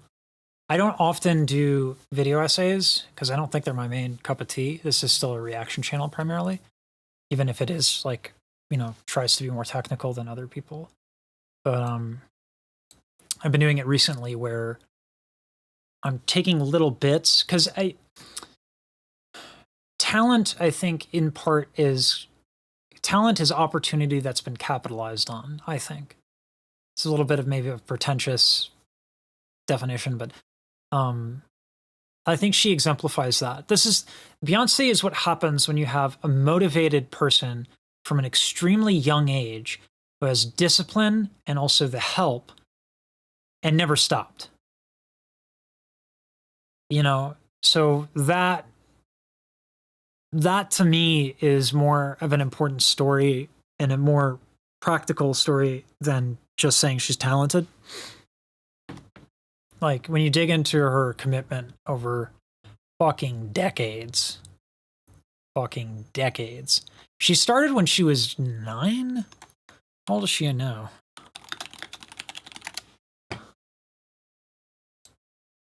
"42. She's been at this for over 3 decades. And at a pace. Like, at a furious pace. Like, I think probably at a pace, from what I understand, that the other people who were doing Destiny's Child were just like, I can't keep doing this. I think that that's what happened, where they were like, fuck this pace. This is insane. You know, they have their own careers, but they took a break, which is just human. Anyway. Yeah, Beyonce's fucking, she's a machine in terms of just her work ethic.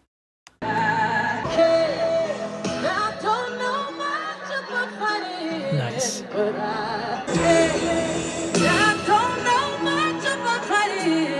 I love that. So this is quite difficult. So she's doing everything. It's not necessarily staccato. Is that marcato, maybe?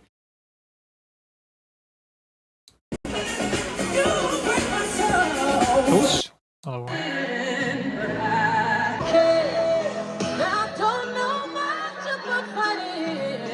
So you have triplets in the musical elements of it,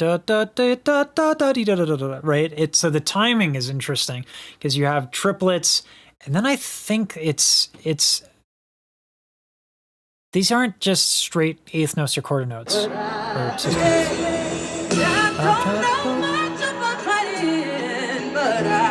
Oh, rhythmically that's super interesting. And then it's much more difficult to stop and start on a high note, which is also why she kind of makes it like not a super robustrous, powerful high note, which would require a lot of vocal closure. So you'd go from this to that, and you don't want to do that. So she's doing this run, and this musical thing that she's doing, this idea, this phrase, it's almost jazz in a way. And it's just so hard. It might not sound hard, but it is extremely difficult to start and stop. You have to be able to get to your high notes. Like you got to wake up in the morning and be able to hit that stuff. It's not as difficult as in terms of singing and sustaining the note. Obviously, that's very difficult. But the starting of a note is an extremely important part of technique. A vocal onset is incredibly important. And I cannot fathom. I mean, this is just absurd.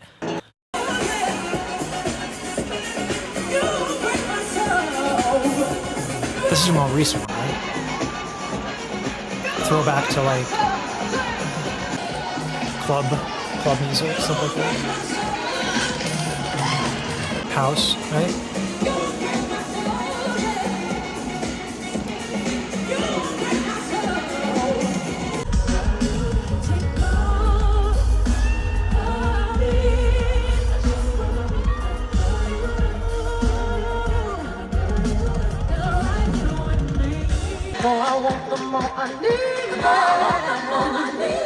This is such a bop. It didn't occur to me how different this new album is relative to what it was before.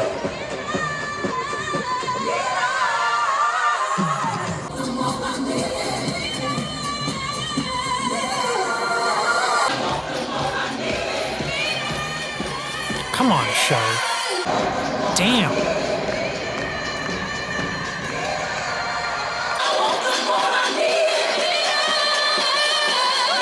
Whoever thought about putting her on a horse like that is a genius. This imagery is so fucking insane.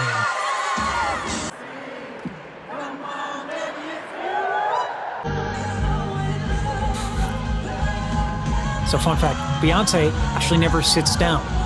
She's either levitating via cables or she's on a prop making herself look good. She never sits.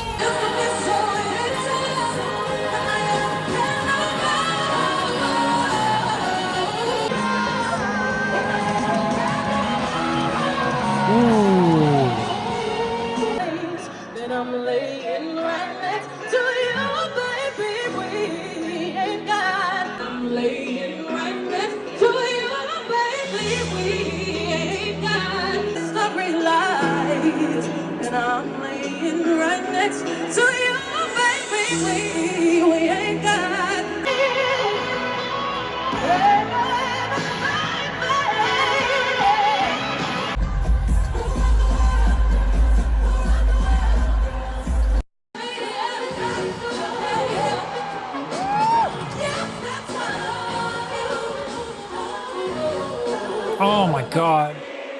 Her musicianship is so fucking good.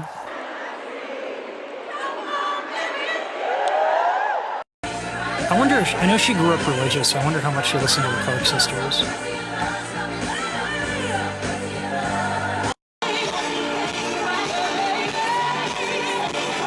Because like a lot of these runs that she's doing are just a step above, like what you would encounter ordinarily. Granted, R&B is quite difficult.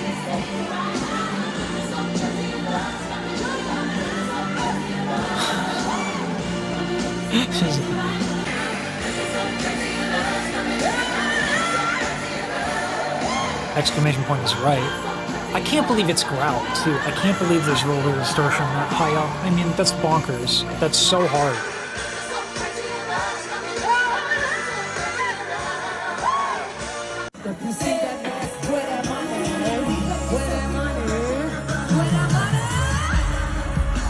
You can't.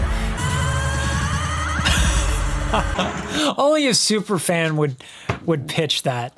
That's hilarious.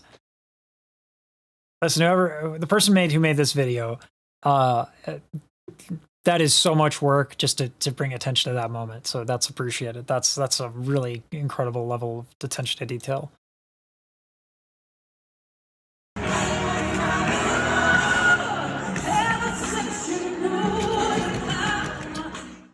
Sounds like a. Oh, now we're going into that. Okay. All right. Well, now we're on a different video is what this is. Oh,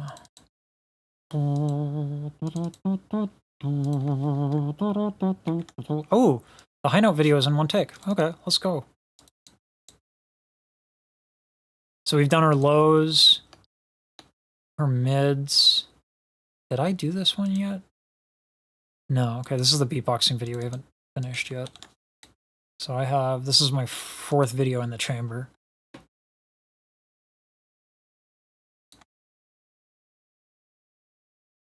About 4 minutes.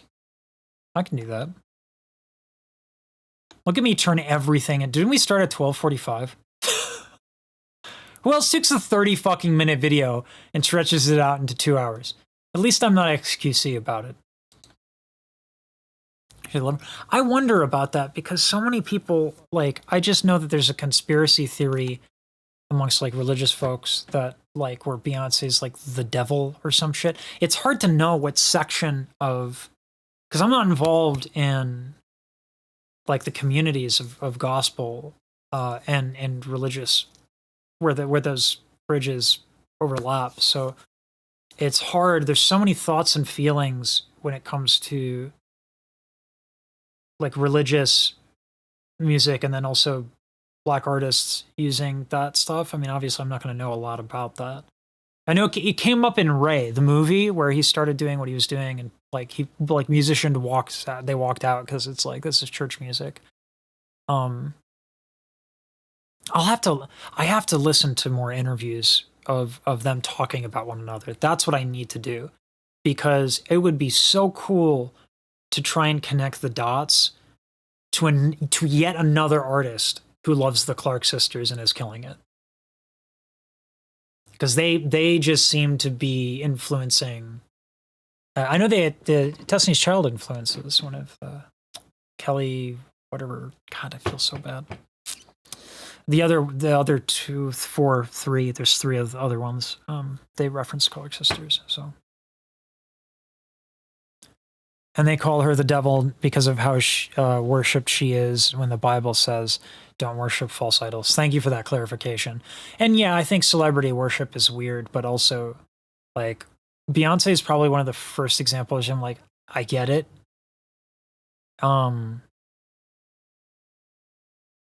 I can't think of another Black woman that, like, burst open the ceiling like this. You know what I mean? Like, there's just no one I can think of. I'm sure there are people and I'm just ignorant, but like her career and her being is incredibly like impressive and admirable. So, you know, I don't know about celebrity worship in general, but I get it with her. Anyway. And thanks for clarifying that. How do you want me to do? Just like that's not the podcast? I'll go with the that's not the podcast for now, but let me know if you want me to refer to you any particular way.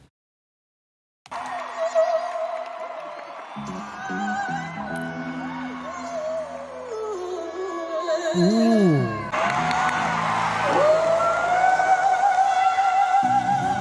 That's heavy. That's it's like ghostly and I love the way she's doing ooh, where that's that it gives you a certain kind of tone color. I saw that at first I was like, what is that? Because I heard Jasmine Sullivan do it. And it's like naughty. You're not supposed to do that in classical singing. So when I first heard it, I was like, that's naughty. Give me more. And that's not an inappropriate thing to say at all.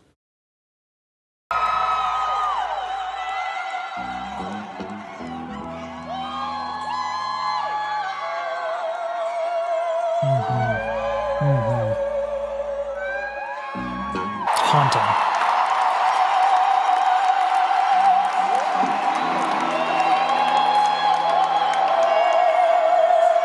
Beautiful. Oh my God.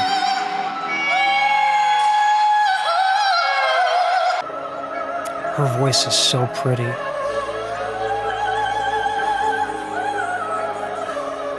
Oh my God.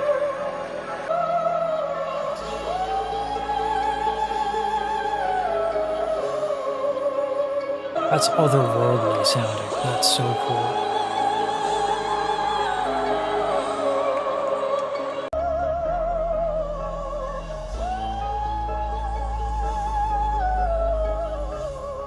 It's not like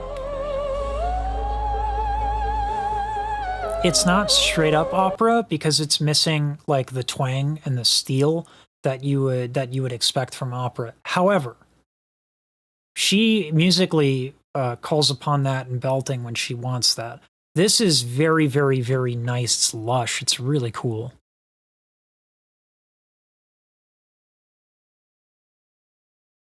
Pardon me. I gotta fix my my noise gate. There we go. This is closing too soon. Now it's open too much. That's a nice one.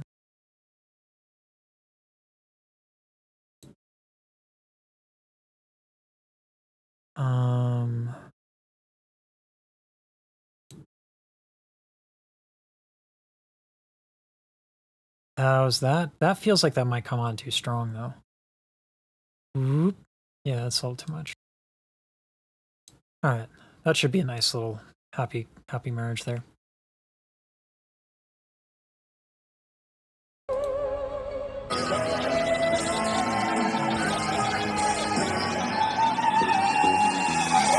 That's really hard.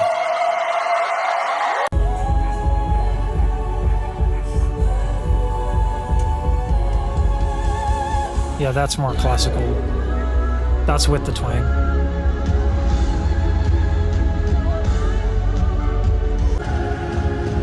Her ability to do it with and without twang is actually really impressive. Twang makes it a lot easier to go up when you're singing in this way because your larynx is raised by the muscles responsible for twang. I just want to... I don't think I need to have...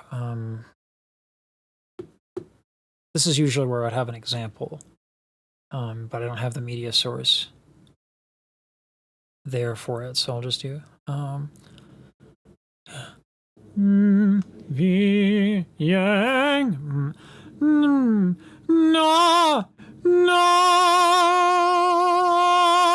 yeah. So the difference between twang and not twang is quite noticeable.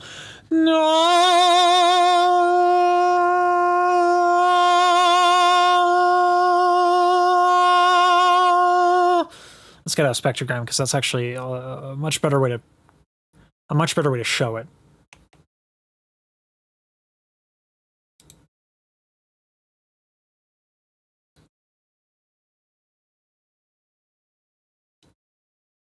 So twang is going to be highlighted right around this frequency range here.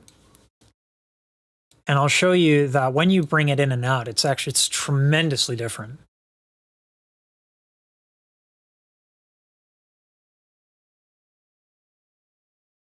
No.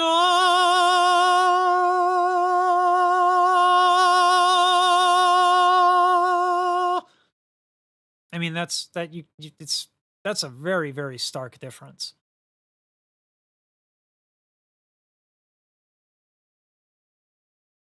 And what she does so well, the reason why I don't sound anything like her, aside from the fact that I'm not Beyonce, spoiler alert, the reason why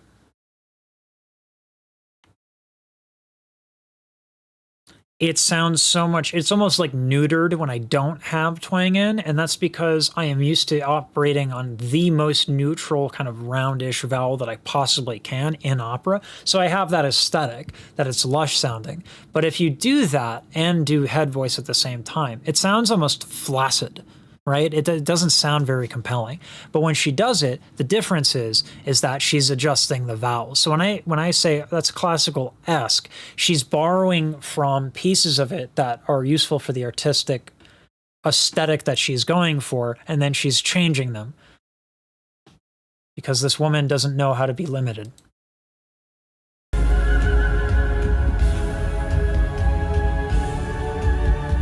You can kind of hear it when it comes in there slightly.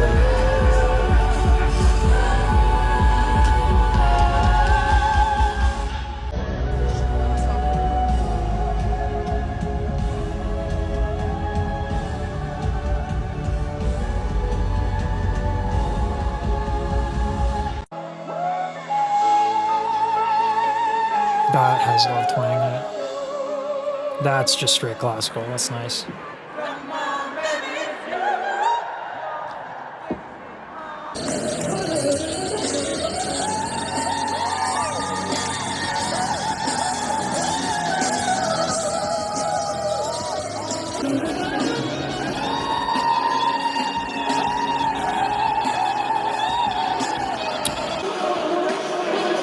These are not getting picked up terribly well by the phone. Oh, that's what I say that. Excuse me.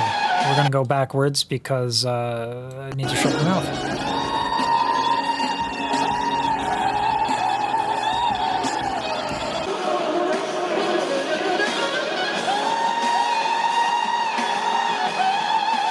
Perfectly blended with the guitar. Whoever set that up is a fucking genius.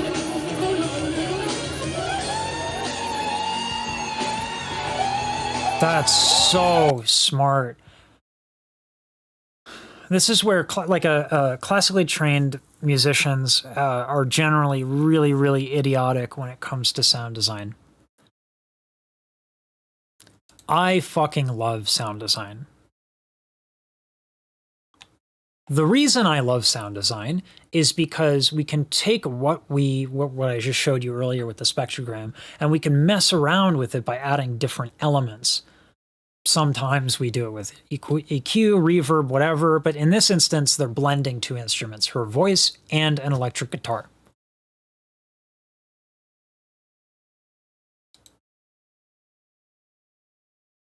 And so what's happening is that when she's over here in this sort of high part of her range and there's not a lot of texture in that steely way, she's introducing an electric guitar to fill up this space, to fill up the frequencies that are not being occupied. And it works so well because that's exactly what she's missing in that texture in her voice when she's singing straight. So to blend that with an instrument is so smart. And it actually just wouldn't sound the same if she didn't do it that way, right? It's the guitar and her voice blending in this sonorous way. It's so good.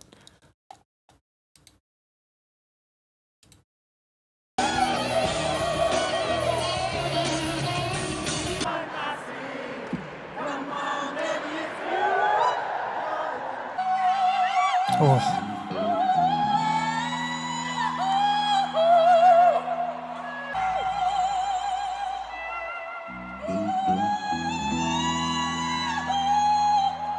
That's interesting. It almost goes into a belt.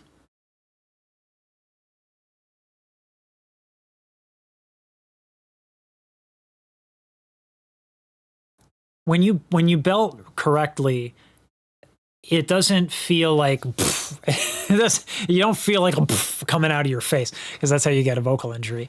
It's almost like it's spoken, but the mechanics of it make it really, really loud.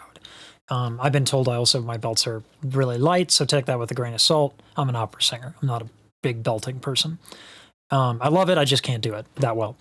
But she's doing this thing where she's breaking the molds, which I love.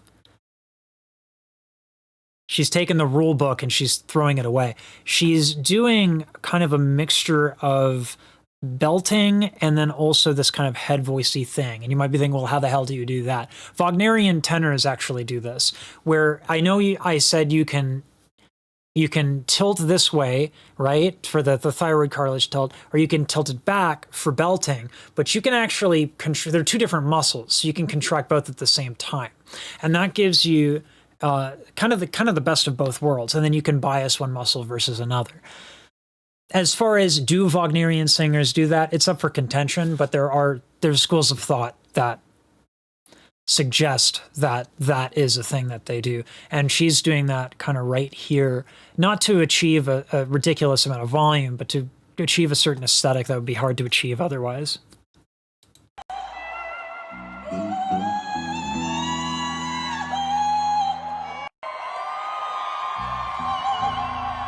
Nice. Oh! Come on, mic technique. Brilliant. The fan in the back.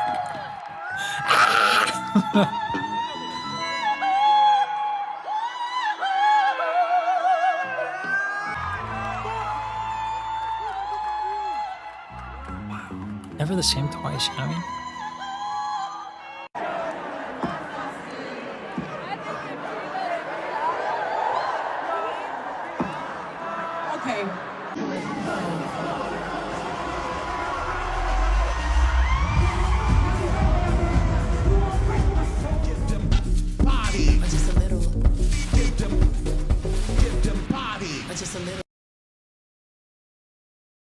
Well, that's it for the video. All right. We made it through. Once again, I made things way too long, but it's very weighted head voice. Say wow very loudly. Yeah. But it's not weighted in the normal way. Because, so the reason why I say that, and this is actually a good note to have, I'm copying, pasting this. Also, I don't think I addressed what y'all said. I'm sorry. I will go back up in chat and read y'all's apologies of it. Oh,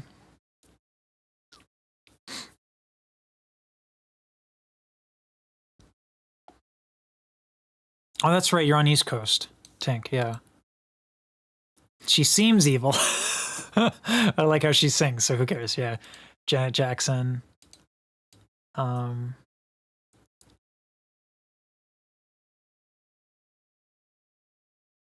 I've been hearing she does witchcraft and crazy shit, but I just listen to the music, don't really care. Yeah, that's kind of where I'm at.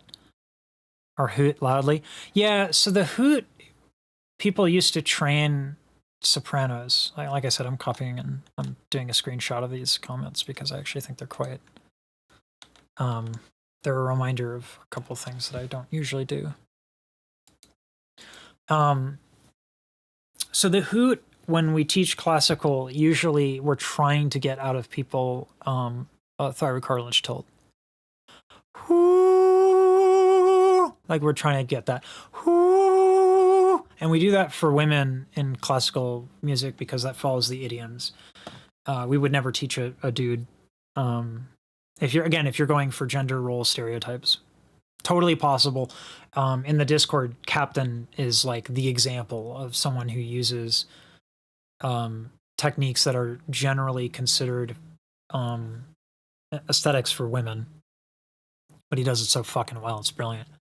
But what she's doing that's hard there, she's going really, really high up, but it's straight tone, and it's not quite falsetto. And so something has to happen to keep the folds together for that to work, because it's not pure falsetto. Let me go back and maybe I'm full of shit. Let me just, I don't think it was pure falsetto. But let me hear it again.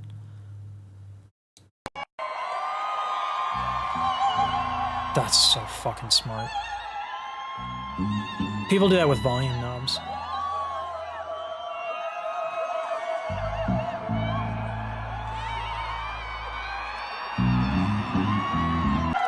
Right. No, I don't doubt you, Tink. What I'm trying to do is translate it into the vernacular that I use.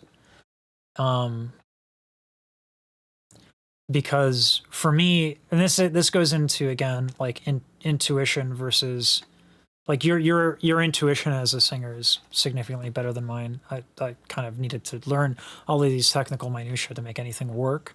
So I'm trying to take it from where you're going from and then translate it into that sort of hyper technical anatomical thing. It's not that you're wrong at all. In fact, I think you're correct, which is why I'm going back for this. But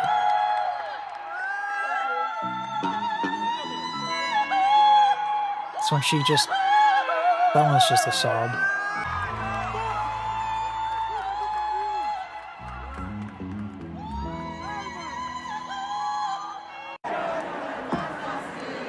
This one, she was in the blue dress. That was the moment. Okay.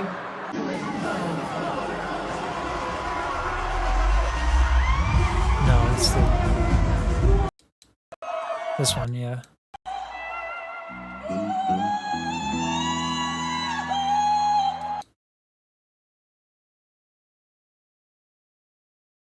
There's definitely twang in there.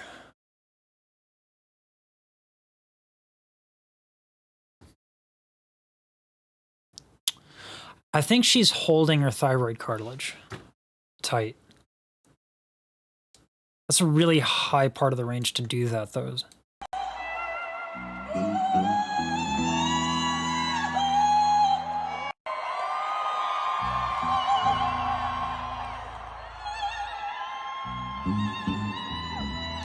Well, vowel modifications are incredibly useful, and if you're going to teach someone in an intuitive way, vowel modifications are certainly, I think, how you would go about it, because that has the most tangible consequences, and I think that's a good way to teach people in an intuitive way, because we've all, spoken in our lives, and I think it's a really good one.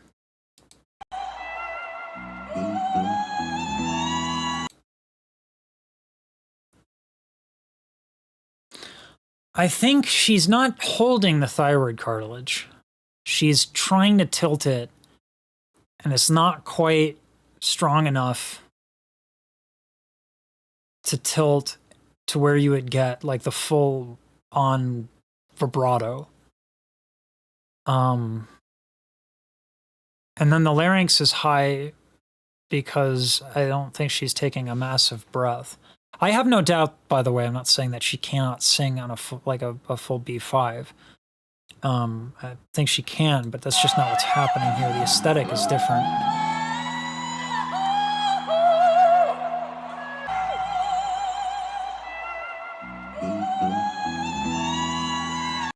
Yeah. It's almost like she does that reach.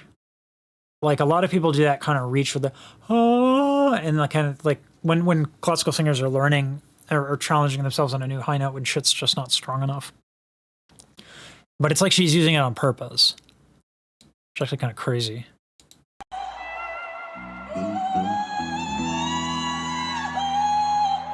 I think what she's doing here is she's doing like oftentimes when you're teaching an opera singer, and men are particularly guilty of this because the gender roles assume you want the full sound all the time, always.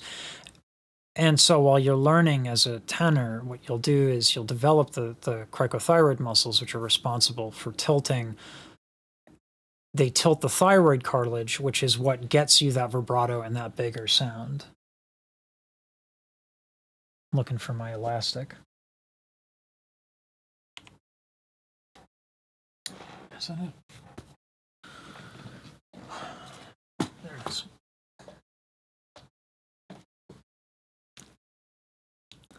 So when you tilt your thyroid cartilage,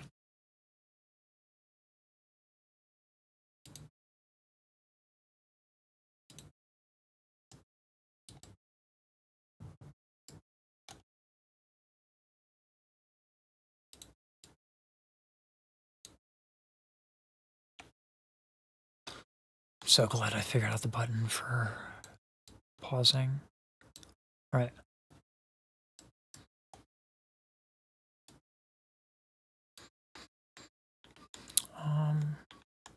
Nope.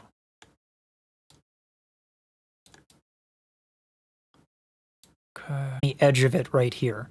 And then these muscles right here are what tilt the thyroid cartilage forward. What that does is it stretches the folds, and then you get this because it's a stretch and then it's a tilt downwards. And you see how my arm is kind of vibrating a little bit right there? That's vibrato. That's what vibrato is.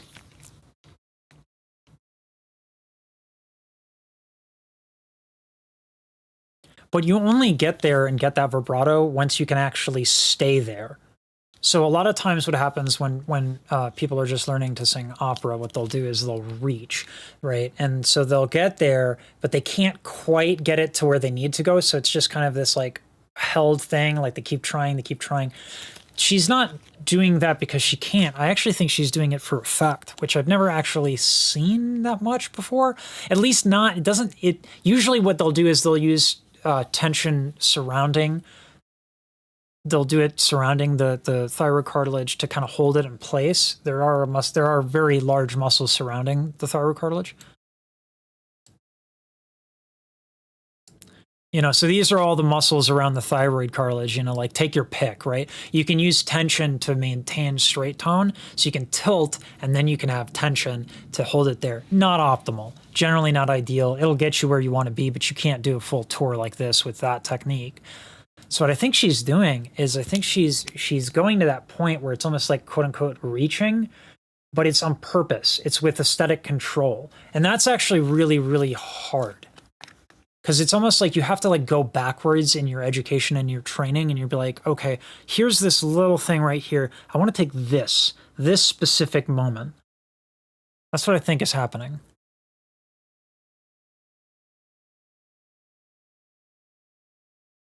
Usually I advise against that sort of straight tone, but it's how precise and relaxed it is.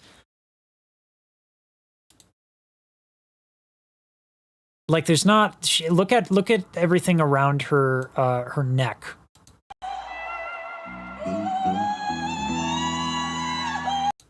Usually when you see that straight tone, that holding of the thyroid cartilage with tension, you see a tremendous amount of contraction in the musculature around the neck. You're not getting that here.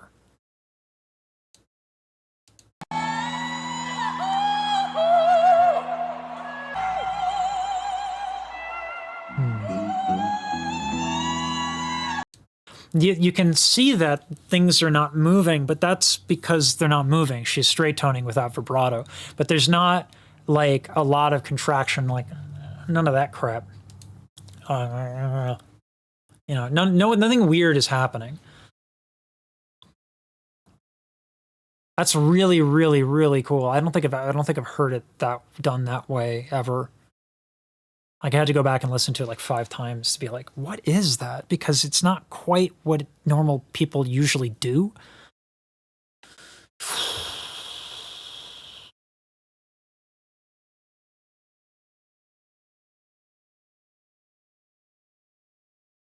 I think the finishing point here is Beyonce's pretty good.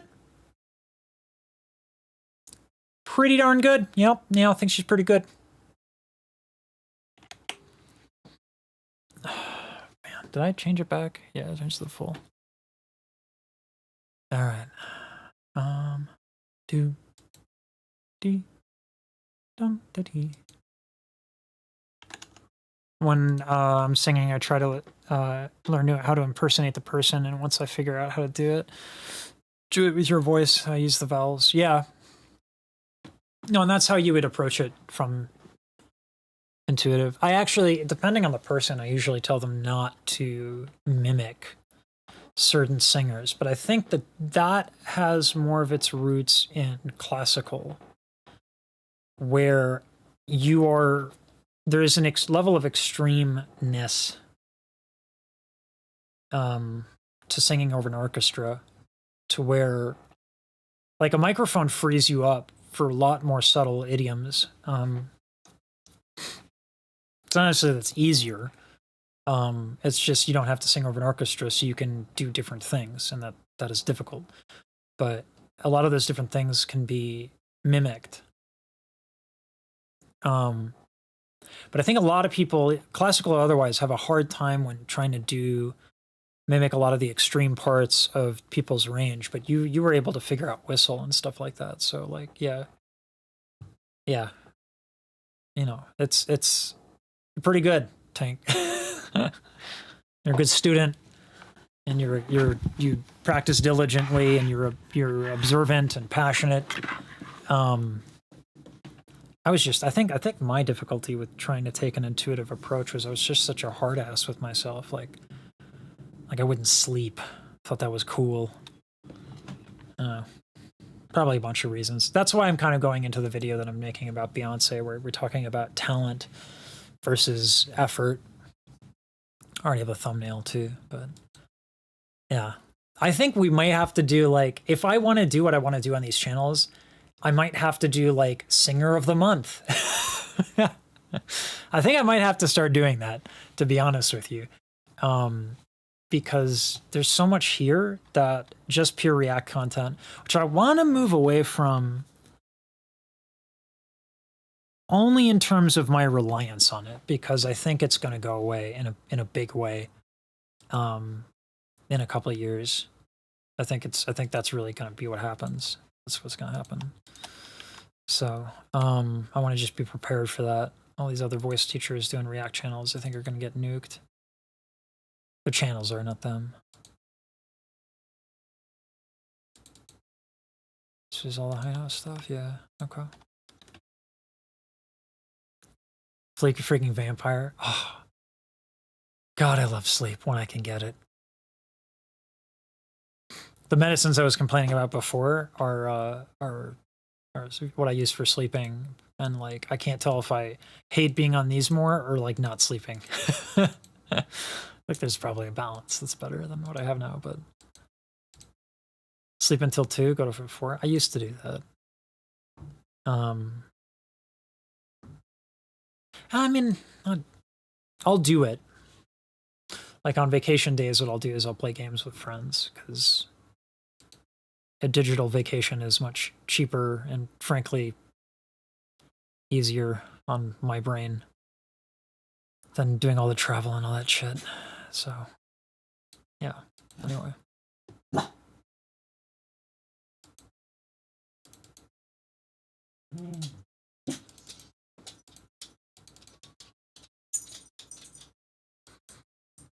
All right.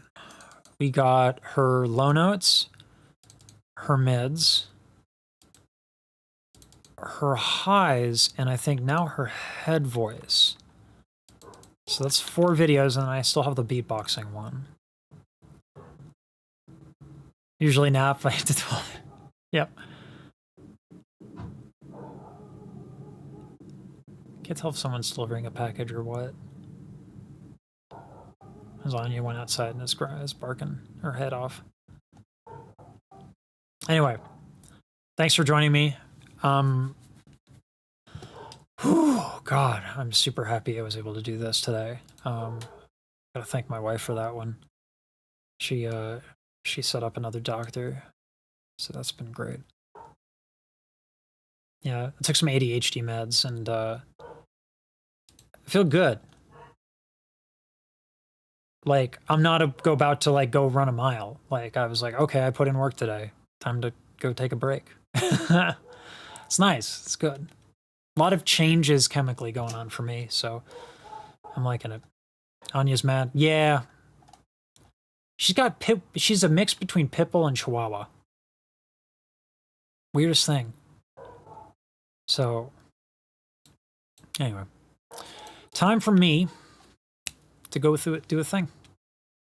So thanks for tuning in, Tank, and everyone else who tuned in. I appreciate you. These videos, the live stream will be up and the videos will be up separately.